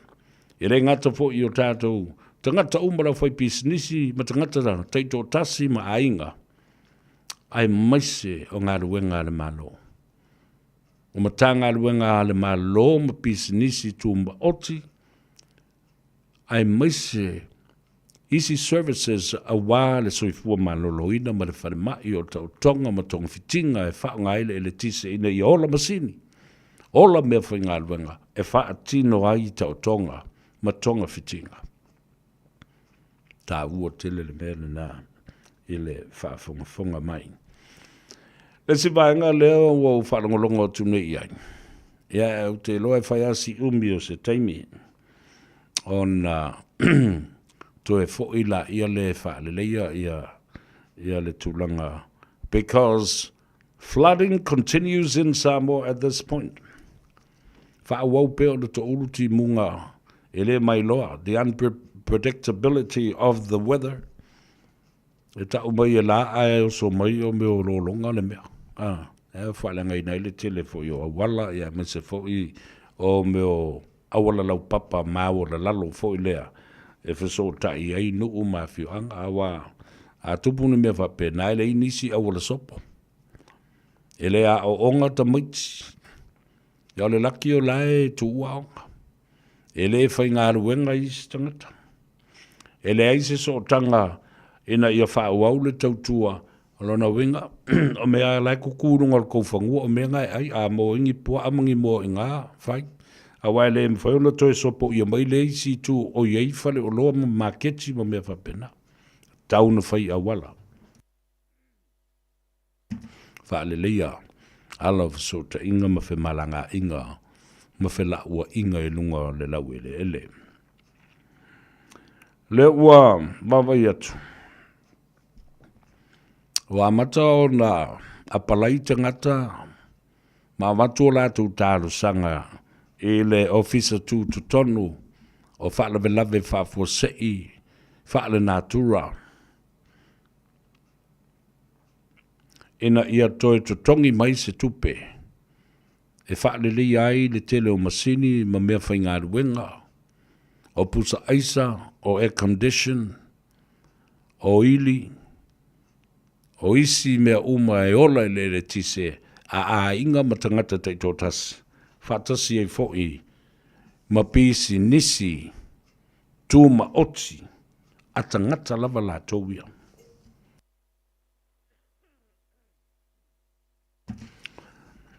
A leo umana mai ele, ta mai tai pule ma le lato, tai fono ma le lato vaenga. E ele taimi e whaatanga I tālu sanga ia. Ai o mai fo le taimi le nei tātou te le lope fia se tupe. Ta tau ona whaata auto mai. Selfa inga o se tupe. Ua misi e tangata o a inga. Whapena fo I pisi nisi. Ua le maua. Ona o le umi o le teimi lea na tātou nofo I nei. E pongi sāne mea. So people are asking for compensations because of the appliances that they use, not only within their homes, but also independent businesses. Se me te tau. Ioe, a leo le nā whaini incentives fo lele. E wha ma a vengai. Nisi o ainga ele mawhai ona toe. Wha atu langa pe toe fe wha asuyai. Some of the appliances are very expensive and from overseas. Amantu ia tunu I whafo. Unable to replace them or even fix them in Samoa. Unaffordable. The expertise is not around. You know, in tangata mamai telo insidia la tu te toi wha lea me ua vai ia. Pe lor ele kise sao I mare vai ton wa lea o ngā atoa le nā mea. Ne nā masini mana nā vai. Ele mawhai ele mā lōn. Dei lopo lea se nā tau paketi ua mauti noa. A wha popo ua tuu whaatasi a toa ea le tau o mea ua whaelenga ina lea tunu. Lea a inga ma lea a inga o pisinisi ma kampani.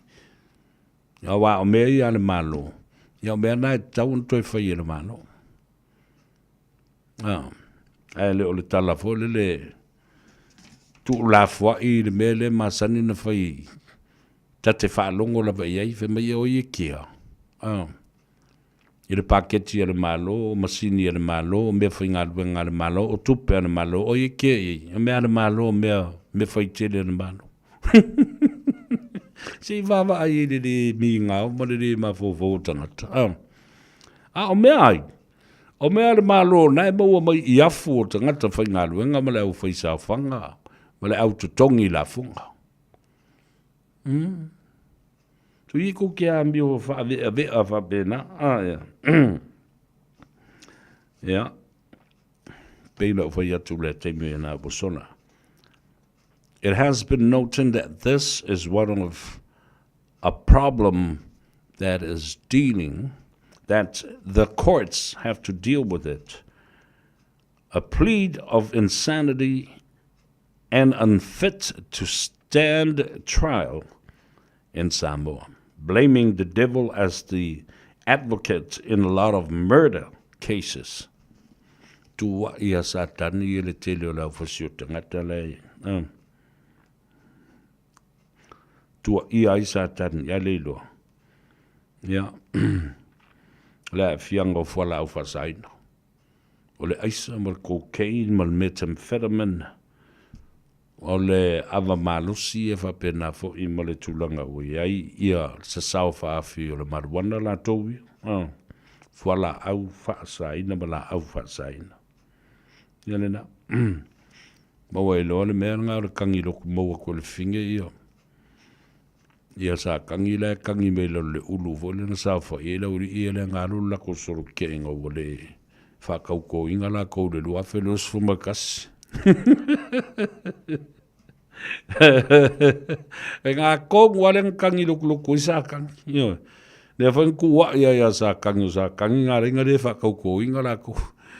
Sa kangi le ngā musuia tangata e. Solil tu la fono ma fasioti tangata.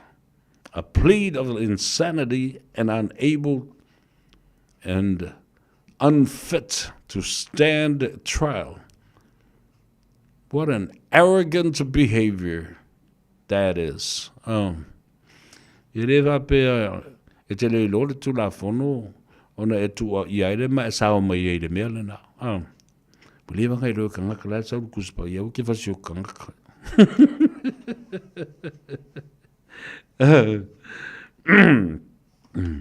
Ale fa mesakan. Ngal kuwa I kia ngal oki o le kangaka kuwa I mei kia. Ale ama sa umea ngale ang fai.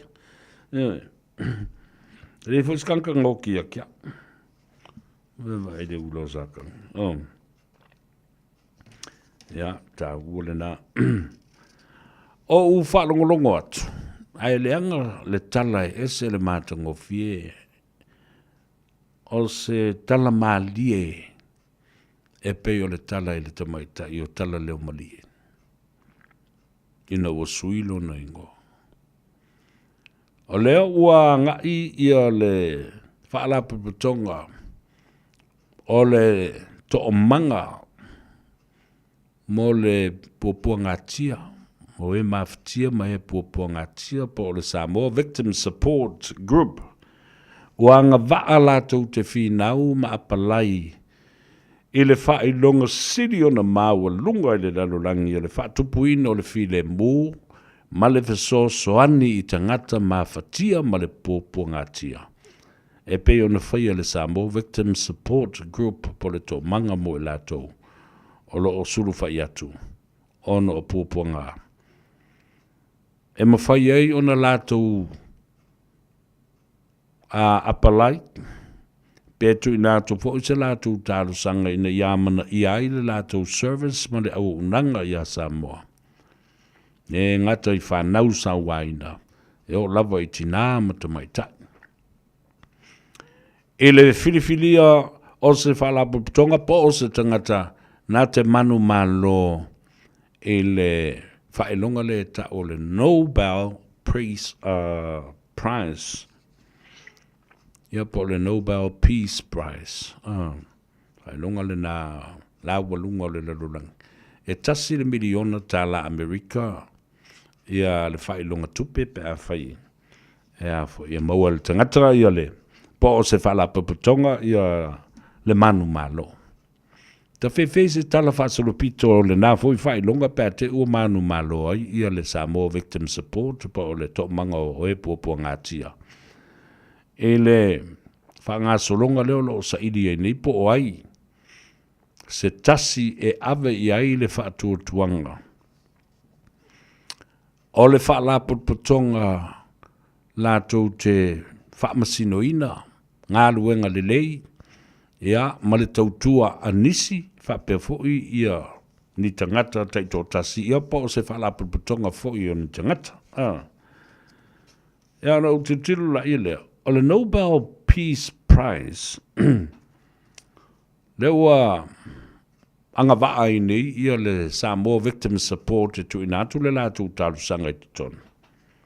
Ua whaimalo whai ia le company telefoni whaamwea i o le Vodafone. Ma tu inatu ia i le whase fulu wafe tausanga, whase fulu wafe tā la Samoa. E whaatino e le lātou tālusanga, ma nisi fo i ngā ruenga au na. Ma le visoso ni atu il matanga ruenga. Le Vodafone, le li pule ia Rana Bose, CEO le nauro ia ia pia. Mai ua tala whia ngai fo ia wa o iuni o le masina nei, masi o le tausanga nei. E atoa iai le lua se fulu tausanga, talu, ona whaatuina ma whaavaina le nei whaalapuputonga, ua tele lo nao ngā. I o tātou tangata e meise lava i ai lātou, tināmu ta mai tai ma ainga ma whanau, saua ina i tono le tātou o tanu. Eo. A o wawa iatu laha, po whela na saua i lewa, ua tase le nei whailonga. O lea o lewa na palai e ili to ino Donald Trump. Ai a tilo i whapasino mai. Mai whapasino. Eri, ai. Kere kauria i eranga kere whakupu o se whire. Ma e alofa i kanga. E alofa i kanga ngā ki ngofu ki poki ka ngaka o ka ngaka sengi. Legal migrants into the United States. Pamai la, o le whailonga le nei. Na mafua mai i te tonu o le atunu o Suitena. O le tangata e swafa ia Alfred Nobel. Na whanau mai tono Suitena i le tausanga e awhewaru se lau tolu sifuru ma le tolu. O na anga i leo lona a inga manonofo i le atunu o Lucia. I lona o langa atoa lava o se tamata lavau. Muli ane ai loa. Ia, ma nga ia tu e awa o ina o ia University Falandi, Male United States o Amerika. O le awa onga lana whai ele te manu, o le whai longa lana, su e i le to mai o le nei fu i tangata lau i loa.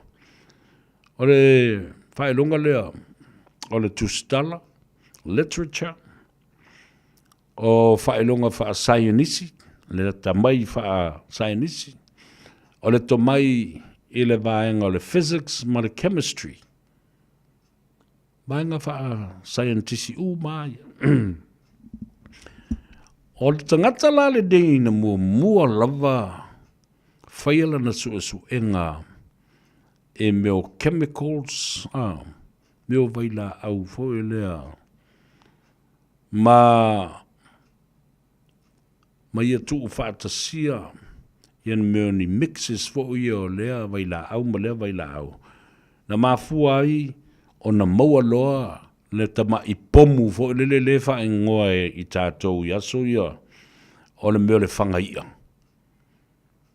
Ma avatu i Samoa ma wha solo i Samoa i lungo le sami ma pepe ai ia. Wha leanga ai ia meo o le amu Samoa moe ai ia ma whanau ai ia. Le ngola le nao le mea, o le dynamite. Na whao ngāla e le tangata le nei. Alfred Nobel. E whaatau i nātu. I tangata whauwhale o tangata lātou te whaua awala. Architects, builders, E se lau ma le lua se fulu mon tupu kampania le tamaloi le lalolangi atoa. Sa lato wha o ngai nai le mea leo, le maafi leo o le mea le whangaia. Lal me sa whai e sa ta pomu ai maunga ina ia solo ma launga tasi ma whai ai awala, ta vale awala o train. Sa ta pomu ai vaenga mawalulunga o lea o ngā ele ma lea o ngā ele. Ina ia solo ngā tasi e whau ai whale. Anyway, infrastructure. And he earned millions and billions of dollars. Anyway. Tasi la lea tangata siliona bilionea. Sa soifua i le vai taimi lea. Ma ia mafau i loa ina ua mai.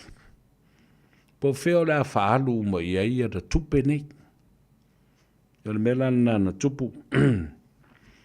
Na ia whaia i loni whae longa mō ni tangata e ata ma mai i mata upu wha scientist. O e no nofo i Suitena. Ia ma i lantou e no nofo i Norway. Ia ma whanaua i loa ma le ingoa o le whae longa le nei e tu i nātu. I se wha la puputonga lātou te tausia le file mō. Wha pongai ma wha ma ite le file mō. Ma ia feso soni atu i tangata pua ngā tia. Na whanau mai ei ia le whailonga le ta o le Nobel Prize. Po le Nobel Peace Prize. O le file mu. Ia uto telefoi la tangata i mana tua so sisi la ve malo le whailonga le nā. Ia tau mai ei ma le miliona tā la in cash. Wai whai ai tau sanga uma le sailia. O le vanga. E maliu la le li i o Alfred Nobel i le tau sanga tasi valu i vangono. Ua ono sfuru ma le tolu tau sanga lona saifua. Ua umana whai alana mawaenga i lona a inga malana whanau ma i la tau. O lo aia company ele se lau lua sfuru lea i vaenga ese o le lalulangi. Atunu ese o le lalulangi. O le mawaenga, o tupe uma o lo ta oto i tonu i le whale tupe, maana teo ngā tupe, maana pisinisi ma company se wawaile, e o mai ai le nā taimi, o leo o se lau lua sfuru ma le iwa tausanga, o wha wau pea o na whaia me alofa, ma tufa le whaeronga leo le Nobel Peace Prize, i le larulangi atoa. Tau atua i mana miliona tāna. Lana mawaenga la nā. Ina ia whai le whailonga lea. O le Alfred Nobel Peace Prize. Mo i la tau a tausia le file mu. Whapena fo i mase whaalapu. Tonga po se tangata na te whaatupuina le file mu. Ma whaia ni ngā luenga le lei au nātu ma le fsoswani i tangata pua ngā tia ma le mawhatia le lai peonda i le Samoa Victim Support le wanga waa i le filifilinga o se tasi na te ave ese ina le whailonga lea. E bana i le nai tātou te mālamula mai fwoi pula lea toi ngā whailonga whapea. And that's the history of Nobel Peace Prize in the history of the world. Talafan sa lupito langi loe fo i ka miki ngale. Pe ale nā mea o le Nobel Peace Prize. O le taui o ni tangata e whātupuina le file mu. O le file mu la lea. E mafua mai i le langona o le tangata nei o Alfred Nobel. Pa mai lana tala. E tasi ale bea lai o na tupu le pisa i le vāo atunu ma tangata. E le te tau o na wha au pengaina so se tangata. E le te tau fo i o na wha au pengaina se atunu. Lātou te maua i le marusi anga, wha militeli e wha umoti ai sisi atunu. Tua fiu asko inga e wawa ai mai a le pingia o Samoa la tau ia na tula i mai lava o taua i le vao tama ma ainga. I le vao tama ma o lātou ainga ma lātou tama whitaua ia ainga lātou ia whapena i le mau taua sa whai. I le vao tapa au, maisi tapa au. Ale tala le nā le tamalo. The inspiration of the Alfred Nobel Peace Prize is to disarm people. Aua nei tuuina iai ni a upenga. Awa lava le a upenga le leo afu iu. O upu malima wa lava nga.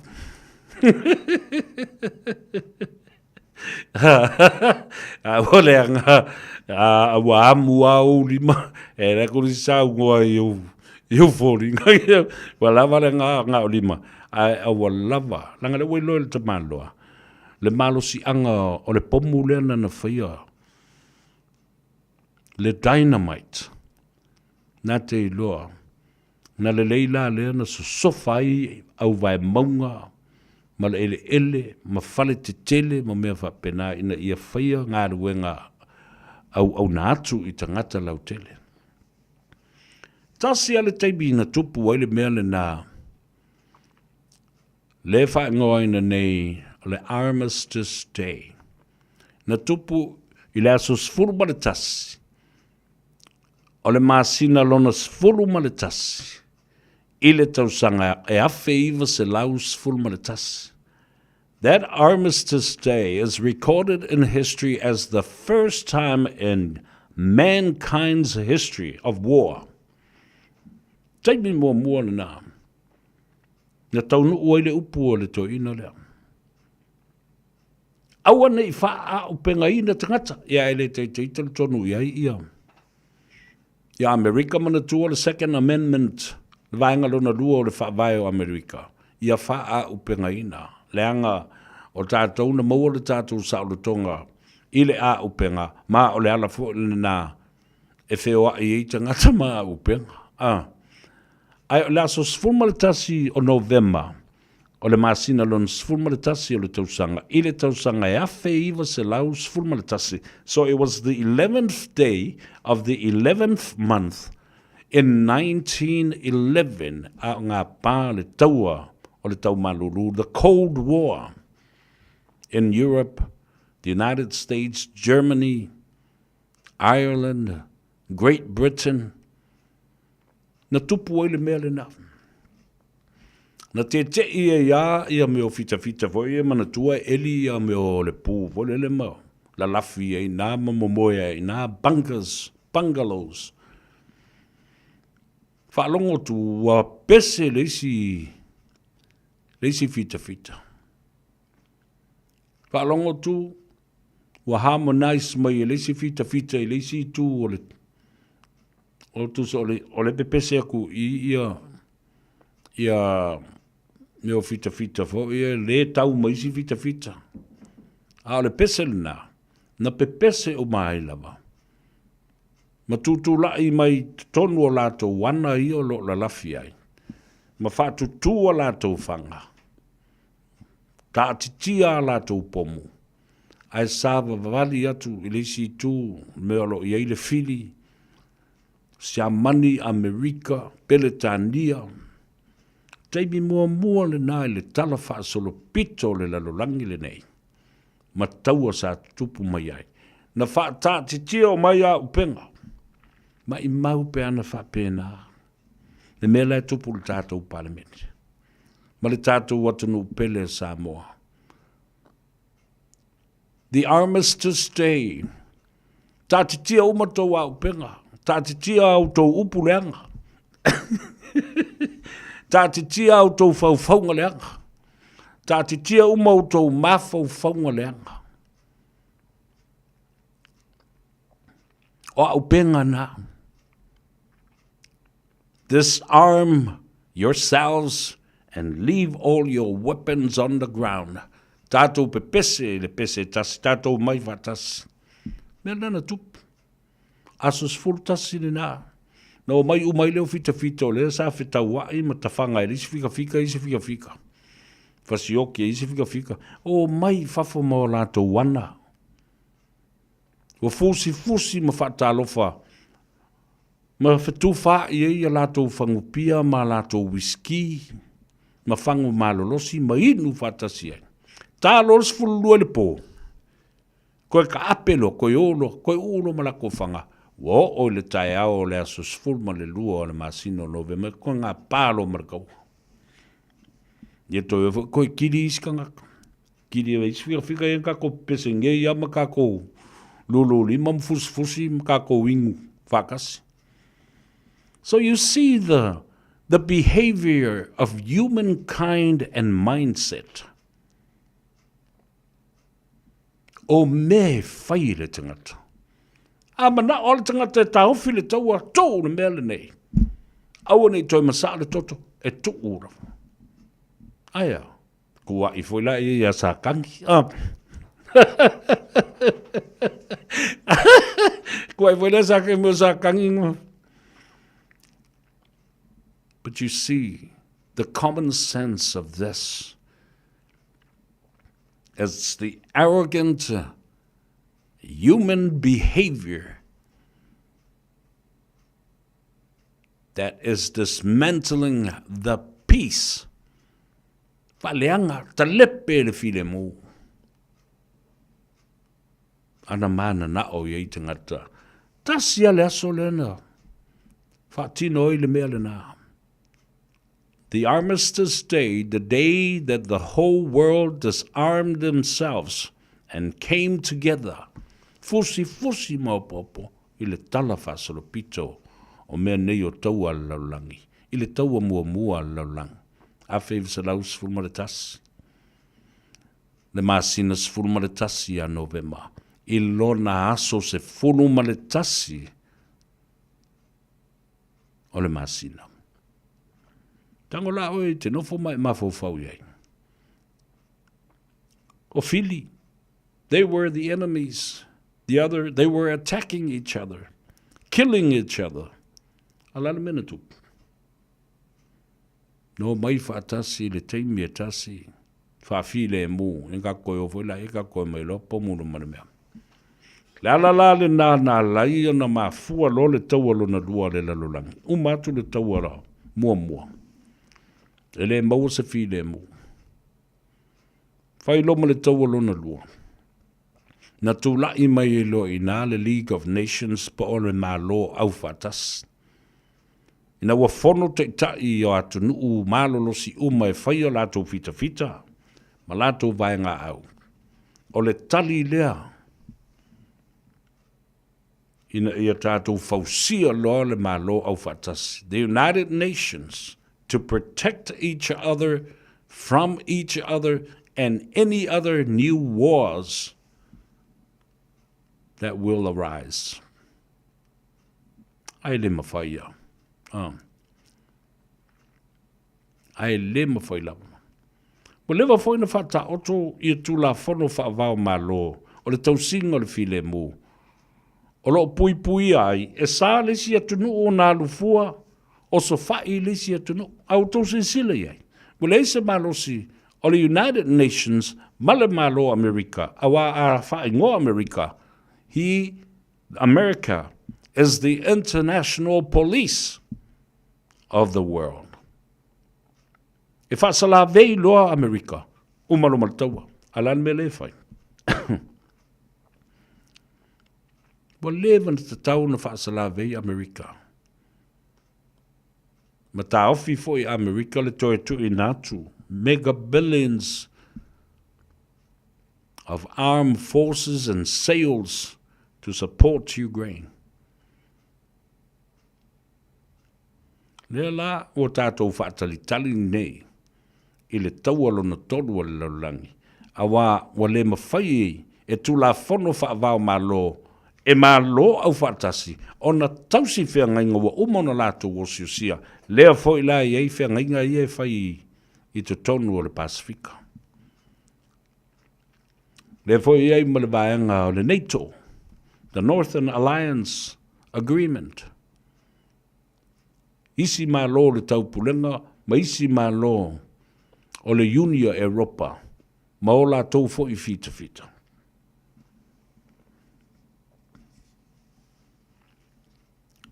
Tele I o le tāua nei mea tātou te talanoa iai.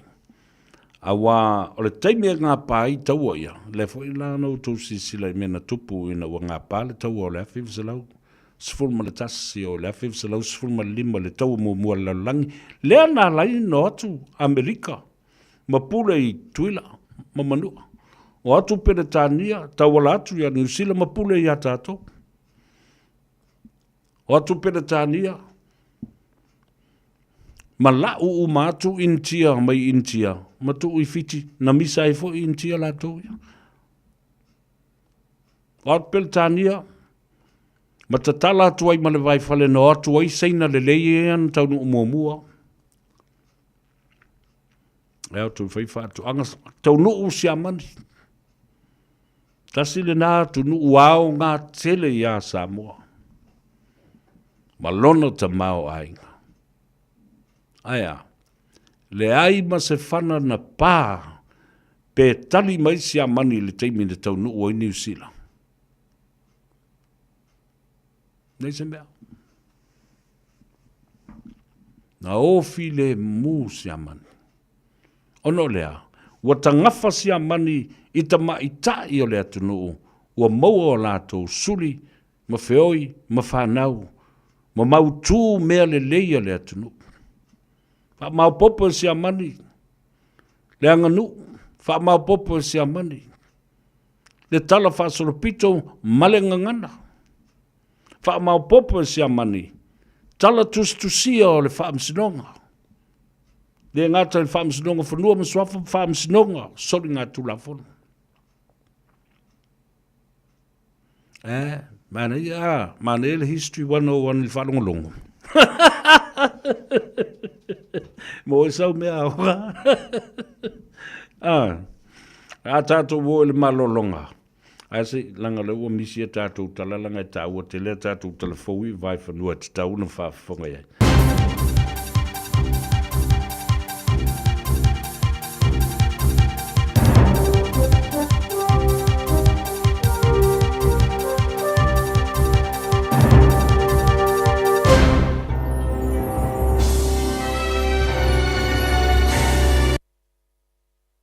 Ma lori soifua whatar whatu se whapoponga o tala mea tunu e mamau ma le Pasifika ana video Samoa. Momo atu me le Vatikano le asto na I lewa o liputia mai o le awhataunu uaitu e sauninga o le tamapa ia Pope Francis Pope Francis e peona whaamania mai le Vatikano. Peona sira fia tu malo ai o le whaarununga le Kalesia Katoliko I le asonga fua le eseta whaao ane ile ano whaamaisenga mai vaenga ese re rangi. O toi sauninga o Pope Francis, le a whaia le St. Peter's Square, ma waliptia foi, le a awa yeita I tai o le larangi au Fed Presidente o Amerika, pa le mio Peritania maisi, e wha opopo atu I le whaita wafe o tangata le aanga I ane le Vatikano, wha I loa le wha alualo malo whaanga mo le tupusa. E eini sturanga masani mo sauninga o tai o le Ekalesia le a le whataunuina, o na o le finangalo Pope Francis, a o soifua, ma e to tele wa mori mau I le soifua o le tamapa ia na mawhai o na whaasoa, ma tangata lau tele e meisa I nā tau e titi tamau ainga ma le tau muloa. Mai le atu Asia, ai titi mai pe to luas fuluono tangata ua fasiotia ma le to se fulurua o lo marirua, I se oso whainga o lo masarumia o se whainga whaatupu whaalawelawe, I le whaetu o Jammu ma Kashmir, I le atu Himalaya. O le oso whainga pe o na whaamtala I ripote le CNN ua whaamatala se tasi o minista o le whainga malo o Omar Abdullah, o se oso whainga tele le ua waai iai wa awhiai tangata lau tele, ma na tupu tonu se no whanga to o tele iei turisi, I vaenga maunga o le atunuu. E leo I loa I le temine ipe o a whiai mani tangata mai atunu I fafo I e ua maririu, au wha ngā soro su e ngā leo. O wha I loa le whai tūna tupo I le wha lawe e pūlea India, Pakistan, mai masani fo I tūlanga wha peo o vivesi, a sea a whiai turisi pe taila, o lea fōringa ua ese le tūla I mai o lea os whainga, ma o lo wha taria nei seisiri potira tamai. I Ecuador, ua whaelua manino le presidente o le atunu o Daniel Noboa o lo o tele le avanoa e sui ai le whaavai o lona atunu ai whaatanga vai ngā aua Amerika e uru whare atu e whesosoani le fofoina o whaafita auli e meise o whainga whaasori tu rā whono o lo o whaia le ngata I maina whaapea fo I kengi te tono le atunu ma o le whaavai lava i o le atunu o Ecuador e le whaatanga I nisi vai ngā au mai whawhatu le atunu e uru whale I le atunu. Pei tai ua whaisi umi o whaiwhai pia vevesi ma whetawinga I mata upe peo na whaeroa le presidente ma ua ia whaeroa foi e ma whaio na suia le whaavai a e whaise whainga e ma waise whire mu mo le atunu a toa. Whai mai le presidente le whaatanuanga ma le CNN e fia ngā rue whaatasi ma vai ngā au mai Amerika e whesosoani I le tūlanga le nei a o le a whaaruru lava I a lātou vai ngā au. E leo tā ua sa whaamtaranga Amerika I le mata upu lea. I le Pasifika, e to lua kātinale le a whai masui o le Pasifika I le Potopotonga e sa I le aisa isi pope fau o le Kalesia Katoliko I le Vatikano. O le masani le Kalesia I teimi whapenei o kātinale uma I lalo I folta I valus fulta usanga le matatua e mawhai o na pālota mo le pope fau. I lona tu whaatasinga peo na ripotia le Radio New Zealand, lua se lau lima sururua kātinale le Kalesia I Larangi, ma ufai lua o kātinale Mafi mai Tonga, ma kātinale Ribat mai Papua New Guinea, o le awhai malanga I Roma mo le a wha moe moe. Tā ua se whamtalanga me le Katoliko I Papua New Guinea o se whaaloalo maualunga le awa iai o se sui o le lātua tunu I le whiriwhiringa o le isi tai o le Ekalesia a waere I le vanei o na tō fia fo I Pope Francis na lātou kātinale o lo iai nei. Sa asia fo I Pope Francis ia Papua New Guinea ia se tempo le tau sanga taluai ma ua whaelua le pāre mio James Marape o lona malanga ane na tō e wha o Sofia I le tō tele o tangata lotu e sa wawali ma le atua. Waero foi le ripote le teo whamamaro New Zealand o Father Paulo Filoiali I mai Samoa o ia le urua I tangata Pasifika na whaia na suesuenga I Roma ma whaatino ai le urua I misa sa Samoa I le Vatikano I lona whaunga I le awhewhisarau iwa se fulu ma o ia mōri mau o le teimi lea sa avea I Pope Francis ma lana whaia o ngā. Tala munumuni mai Australia, o lo sua nei le komisi o whainga pālota Australia le Australian Electoral Commission le toititi 50 afe o pepa wa lo mia whaasori tū la whono po pamphlets wa ngai I le whaipule tūto o tasi o Allegra Spender a o lumana iai le whainga pālota le atunu I le vai asofou. Whai mai le komisi e siria ma le fast food fitu afe, kopi o ia pepa e te te ai I le whaipule lea mai Wentworth wa tuwhatuwhaina a o ietu ai ngā yoinga e le whaatangaina. Whai mai e le aise mea e ono I loa ai pe ta ua aise tasi e whaafeso ta ai e tusa o whaamatalanga I lunga o ia pepa ma ua whai loa le komisi e matua I o lātou mata I tū ma le toto ai tu ai ngā yoinga whaapenei ma lo ngā rurue nei e sa iri le tangata po oni tangata foi na whaia lea ngā yoinga e I ulava ina o I le whaamasinonga ma whaia iei ni whaasalanga. Wai mai le whai pule lo o au fia le mata upu o fia o whaise suenga I le mata upu le nei e meise o whaamatalanga le ma soli tū la whono o whaatino ai ei tu ai ngā campaign tau whaaleanga. Le stolo le masina fōwo me le pālota a Australia. I o tala nāre Radio Samoa mo lau whaafonga mai le nei aso manuia tere ngā ruenga o whenga iai.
foi pese o le tupulanga tala vau alo mātou nuu I vaiala le e whakasa, you will never walk alone. Teimi o a whā, ma teimi o pūpua ngā, ma teimi o whainga tā mati ngā. E le ma whaiona e alu nā oe, e te lua sāwa vali whatasi ma le tua. Lua sifurma 5 minute o te eilei tū lai ono, na tā walunga tū lea. O le Gagaifo Faiva I se tasi le nei o mata upu onga mau te manao e te whaafonga le nei iai. Le anga tātou te toi tala noa fo iai I le a fianga lea o watu umai, matupu mai lo tātou atunu I Samoa. Au lona a fianga, e a fia umai a Samoa lo alala mapapa au isi atunu. O le ale mata upu lea o te tala noa iai. Ele I whaato a mata ana nafi mana nei. A ele I tala noa lava iai ma tau mawhai sa ili se vai fo fall ma ta upule nei. Ile 5 tau sanga ua tuana I atu. Sa au mai tau wina ai le swinga. There is a whole new trend and a new pattern of Samoan lifestyle because of our culture and our family ties to our family titles. O tātou ngafa, ma o tātou suafa matai, o tātou whanua, ma mea sina a inga.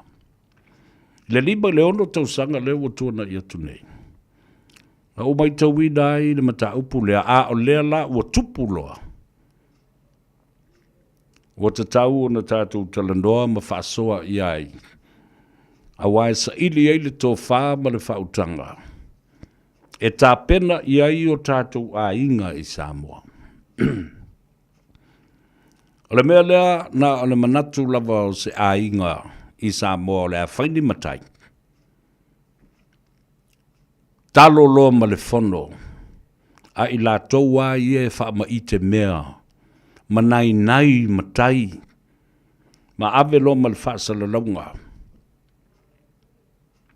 I a inga I whafu. A inga lava e vāvāla lata so tanga. Lale me ua tupu. Wa tupu a e le langona. Wa fia awai le saulinga lea. Wa atu New Zealand. O mai Amerika, o mai Australia, o mai Hawaii, o mai Samoa e lala I le atu Asia, ma le atu Europa. So se tafo le lalulangi Alaska, Canada, o mai Samoa. Au le mea moni, o le au wha ma I te mea lea I Samoa, o le a inga, le ua talo na o I lātou le whontanga. Lātou te lei tā pena le lei I le whaama I te ina o se tala noanga e talo ai I tū tino uma mai tū pai pai uma o le swafa. O lale mea tupu. Wale vava ai I unga o whamsidonga.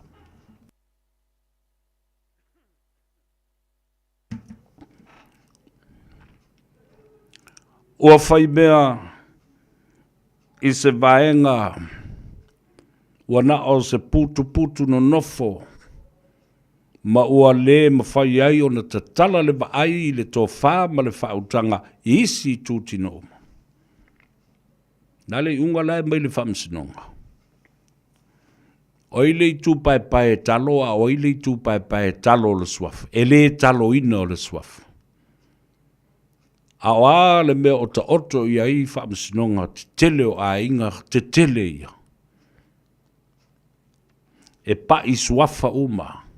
A e longo leisi tū pai pai pe a whai o le a whai ni o tonofo. Lale tā ua le mele o te tala noa atu ai ma whaasoa atu ai lea sole nei. Wa tātou te toi tala noa fo i tai ao, Malaysia so, langa i lila I titi le matau. Ia mao popo le lei le tāpenanga a outou ia o loo no nofo ma tausi mea sina, ma tausi mea lo tātou a inga I tutonu o Samoa. Ia mauti noa, wa uma, ona whātu tumu uma pū whangota, o I tū pai o lo tātou a inga. Mō tātou ngafa wa uma na whāta oto mai le whaamsinonga, le fwoi sila fie le nuu, male I tū malo. A o le mea tāua. O le saini ngā lima ma le unga o whaamsinonga na whai le lasi fia, le lasi fia. A wai mā ale nei mata upu. Pesi tamai mea whapene. A o le longoa le si I tū pai, po le I tū tama, po le I tū whawhine. Po ai tāua o ai le tāua a o lo o iai lo lātou wa ia tatau le whaamsinonga wa umana ta oto mai ai ungo le whaamsinonga. E longo I tū tino uma o le I tū pai, ma le I tū pai o le swafa lea o le awhae e. Po se whaafotu ulu, po se whaafotu tupu, po se vai matai, po se pito vau, po le alava, longo ainga. That is the bottom line of this. Longo pe una ta oto iai upu whai ma le whae o lo tau ainga, mai tū pai, mai tū tino e tau le swafa lea. A whai mai fo I wa uma le whaamsinonga ua mā vai I tū pai. E le toe a ia a e talo ma longo au tō nofo. Longo! La le me leo stai e le whaamsinonga.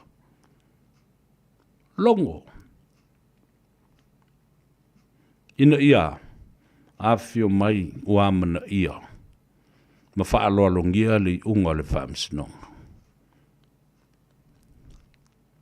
Mātou te lea ia atu. Wa umona ta oto le unga le whaamsinonga. Pa wālea ia mana ia malongo mai. Ono mātou o atu la ia le mātou te tāpua I ma malu I aso o lau tau whaafotu tupu ma le whaafotu uru.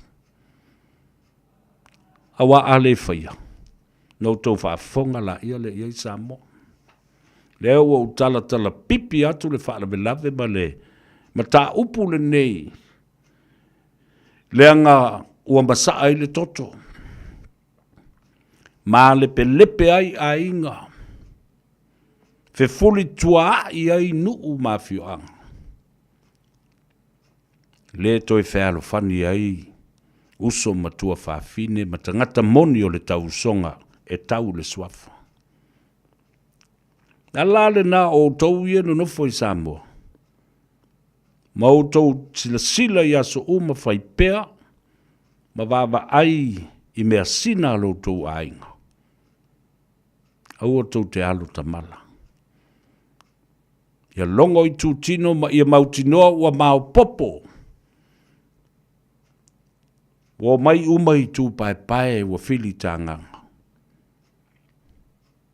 Aisea, te le o lona porenga. Ona talo mai lea manai nei mai o tau lea na wha I te mea. Ai le I wha maliaina le wha msinonga.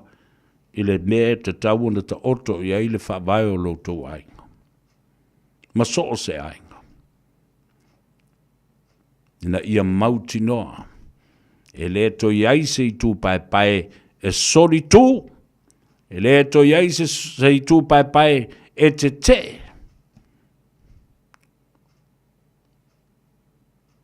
Ma lātou le langolango ina auto nofo ia o whai. E auto silsila iai le onga le mata pule tale noa tuai. E le fuatasi se ainga. Wa longo mai sa onga le nofo oi le swafa. Swafa sao, swafa tamali, swafa fale upolu, tula fale, le tau pou, le manaia, le vai matai, le pito vau.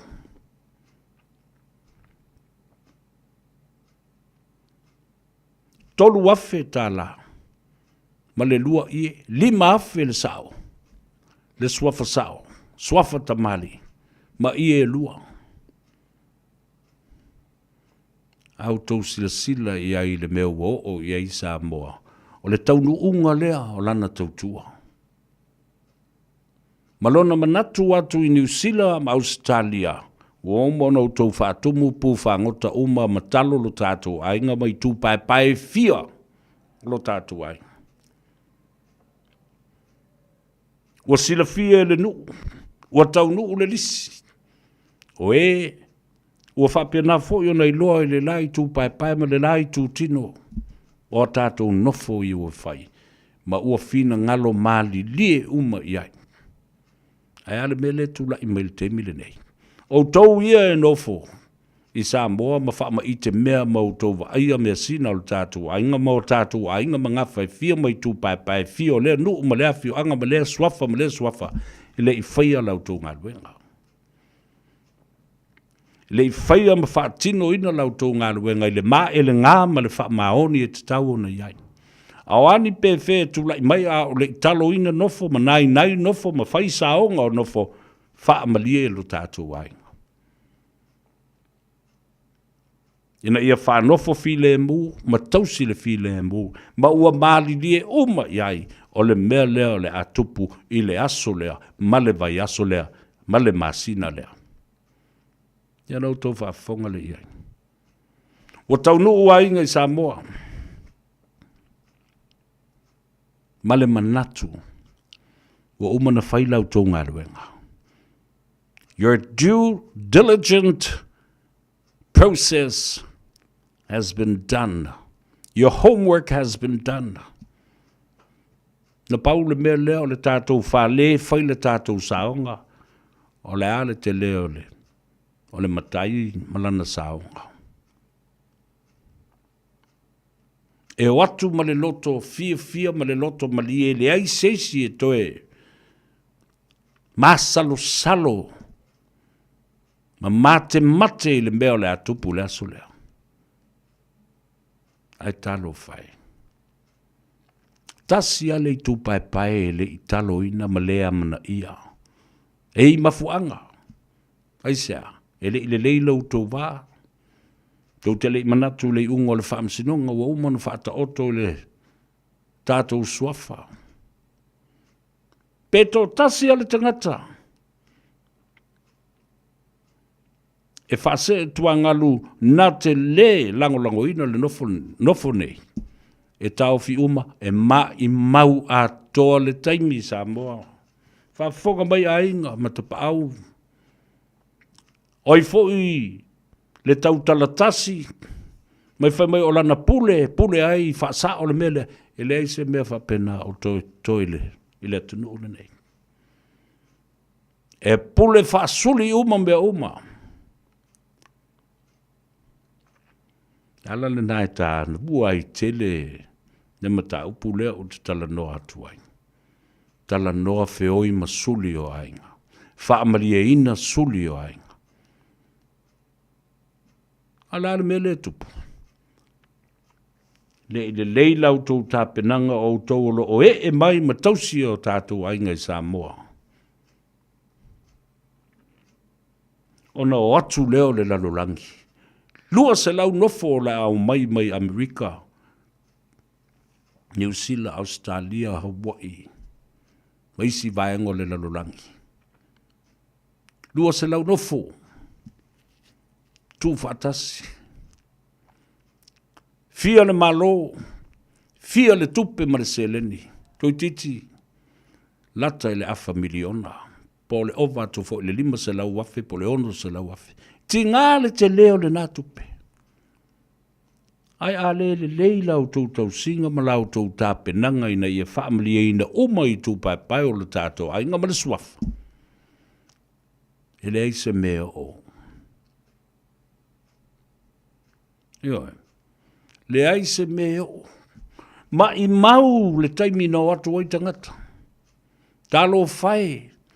Tia i a inga, tia i ngā luenga, to tongi pase se le atu ma le toi o mai, ta vale rento le Samoa, tau mafa ma me ai, fale tali malo e no nofo ai. Wheta loloa I le atunu. Aea.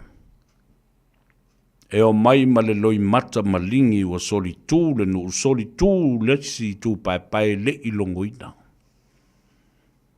E to e o le whamsinonga I mule nu. E sel tala lea bat. Le lau te whai atua nei. O le whasoa le nā. O le ngā Gagaifo Faiva alei a tau sa vea so alo I a te oe. Oe o lo whasao sao ma tausia. Mea sina a inga I Samoa. Tā ua le mata upu leo tala no atuai. Ina ia aua nei toi tupu mai. Ma au mai ei le loi fonga malingi. Ma le loi mata pa u. Ma wha noa noanga. I le toe o mai ma fuli mai tua. Ai fuli atu fo I tua. O le male penga al nā tātou ainga. E o mai. Ne fio wha lua mai o keriso. E po e atu satan.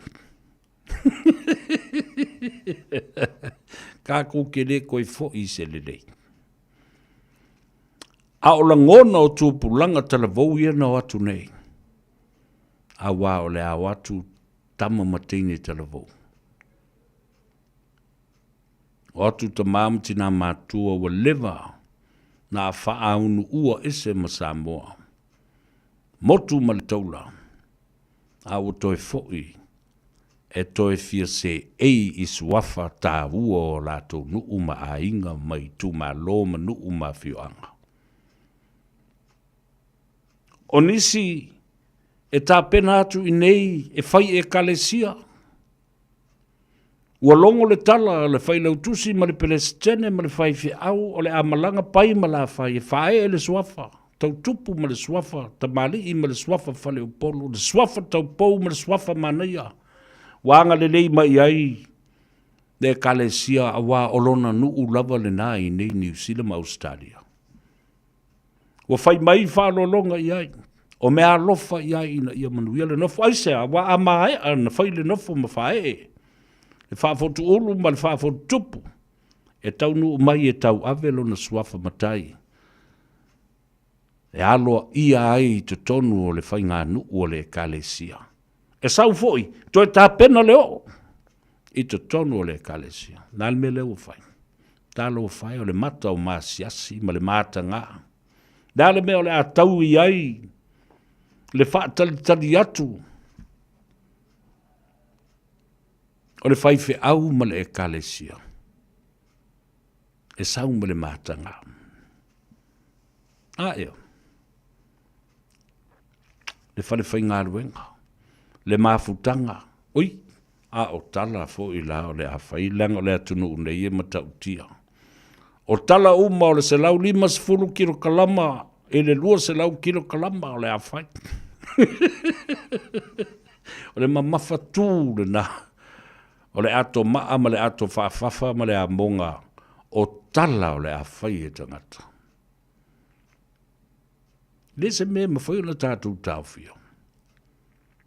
O le aunga le nā o le tala noa le atou sa vea le pōle nei.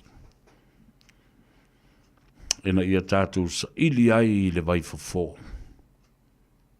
A walongo me o le a whaini matai. O lautu o lalo le nā oe lea o lo nofo I nei wa ia le ainga. Wa mai a se talanoanga. A leo le nā, alu o isa mo le talanoanga lai whai. Talanoa atu le telefoni whai le Zoom le nale.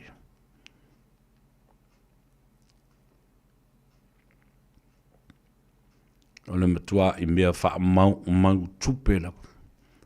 Wha mau taimi. Wha ati ngā ulu, wha ati ngā mata, wha ati ngā talinga.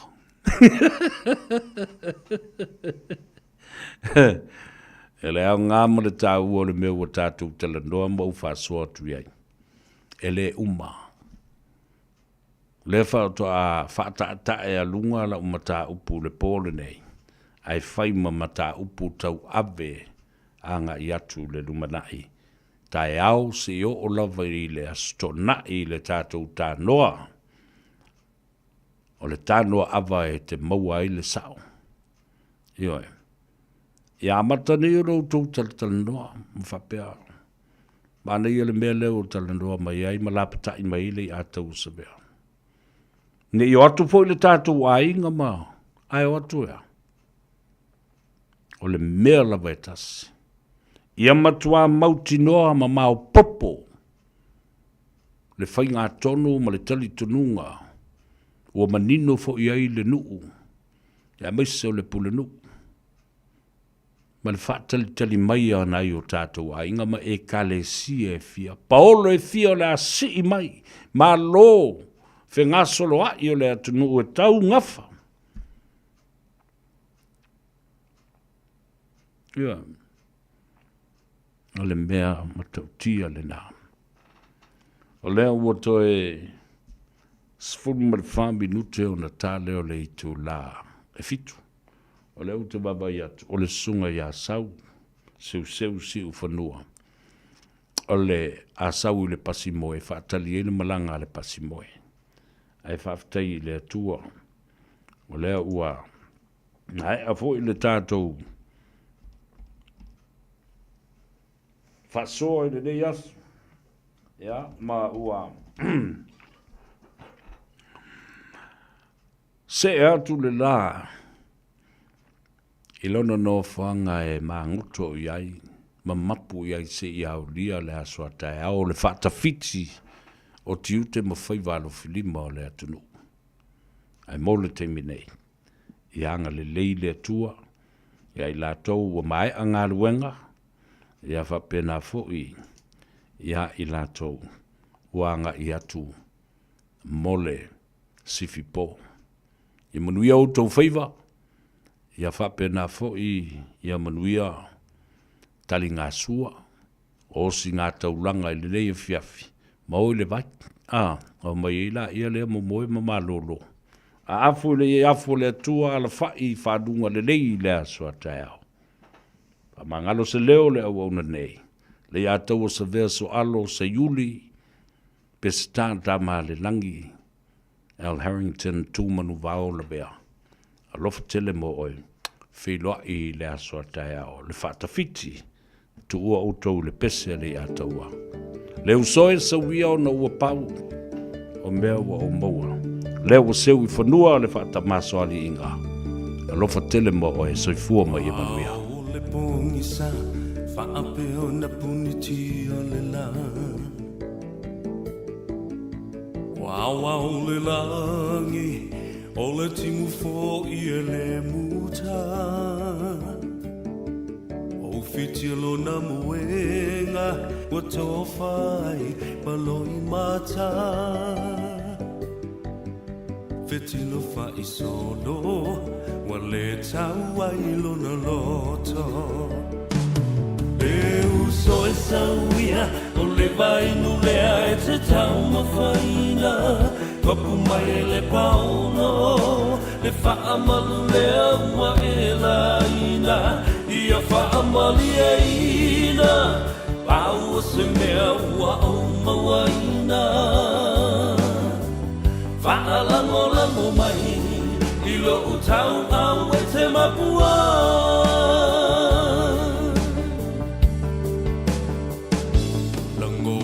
Le fia ai, se fulu se nese I whaalawai.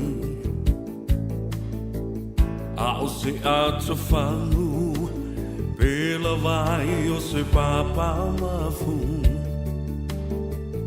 A mu ia la salo, wa file mulo na masalo salo. Se ia lo famai, o lo uola wale.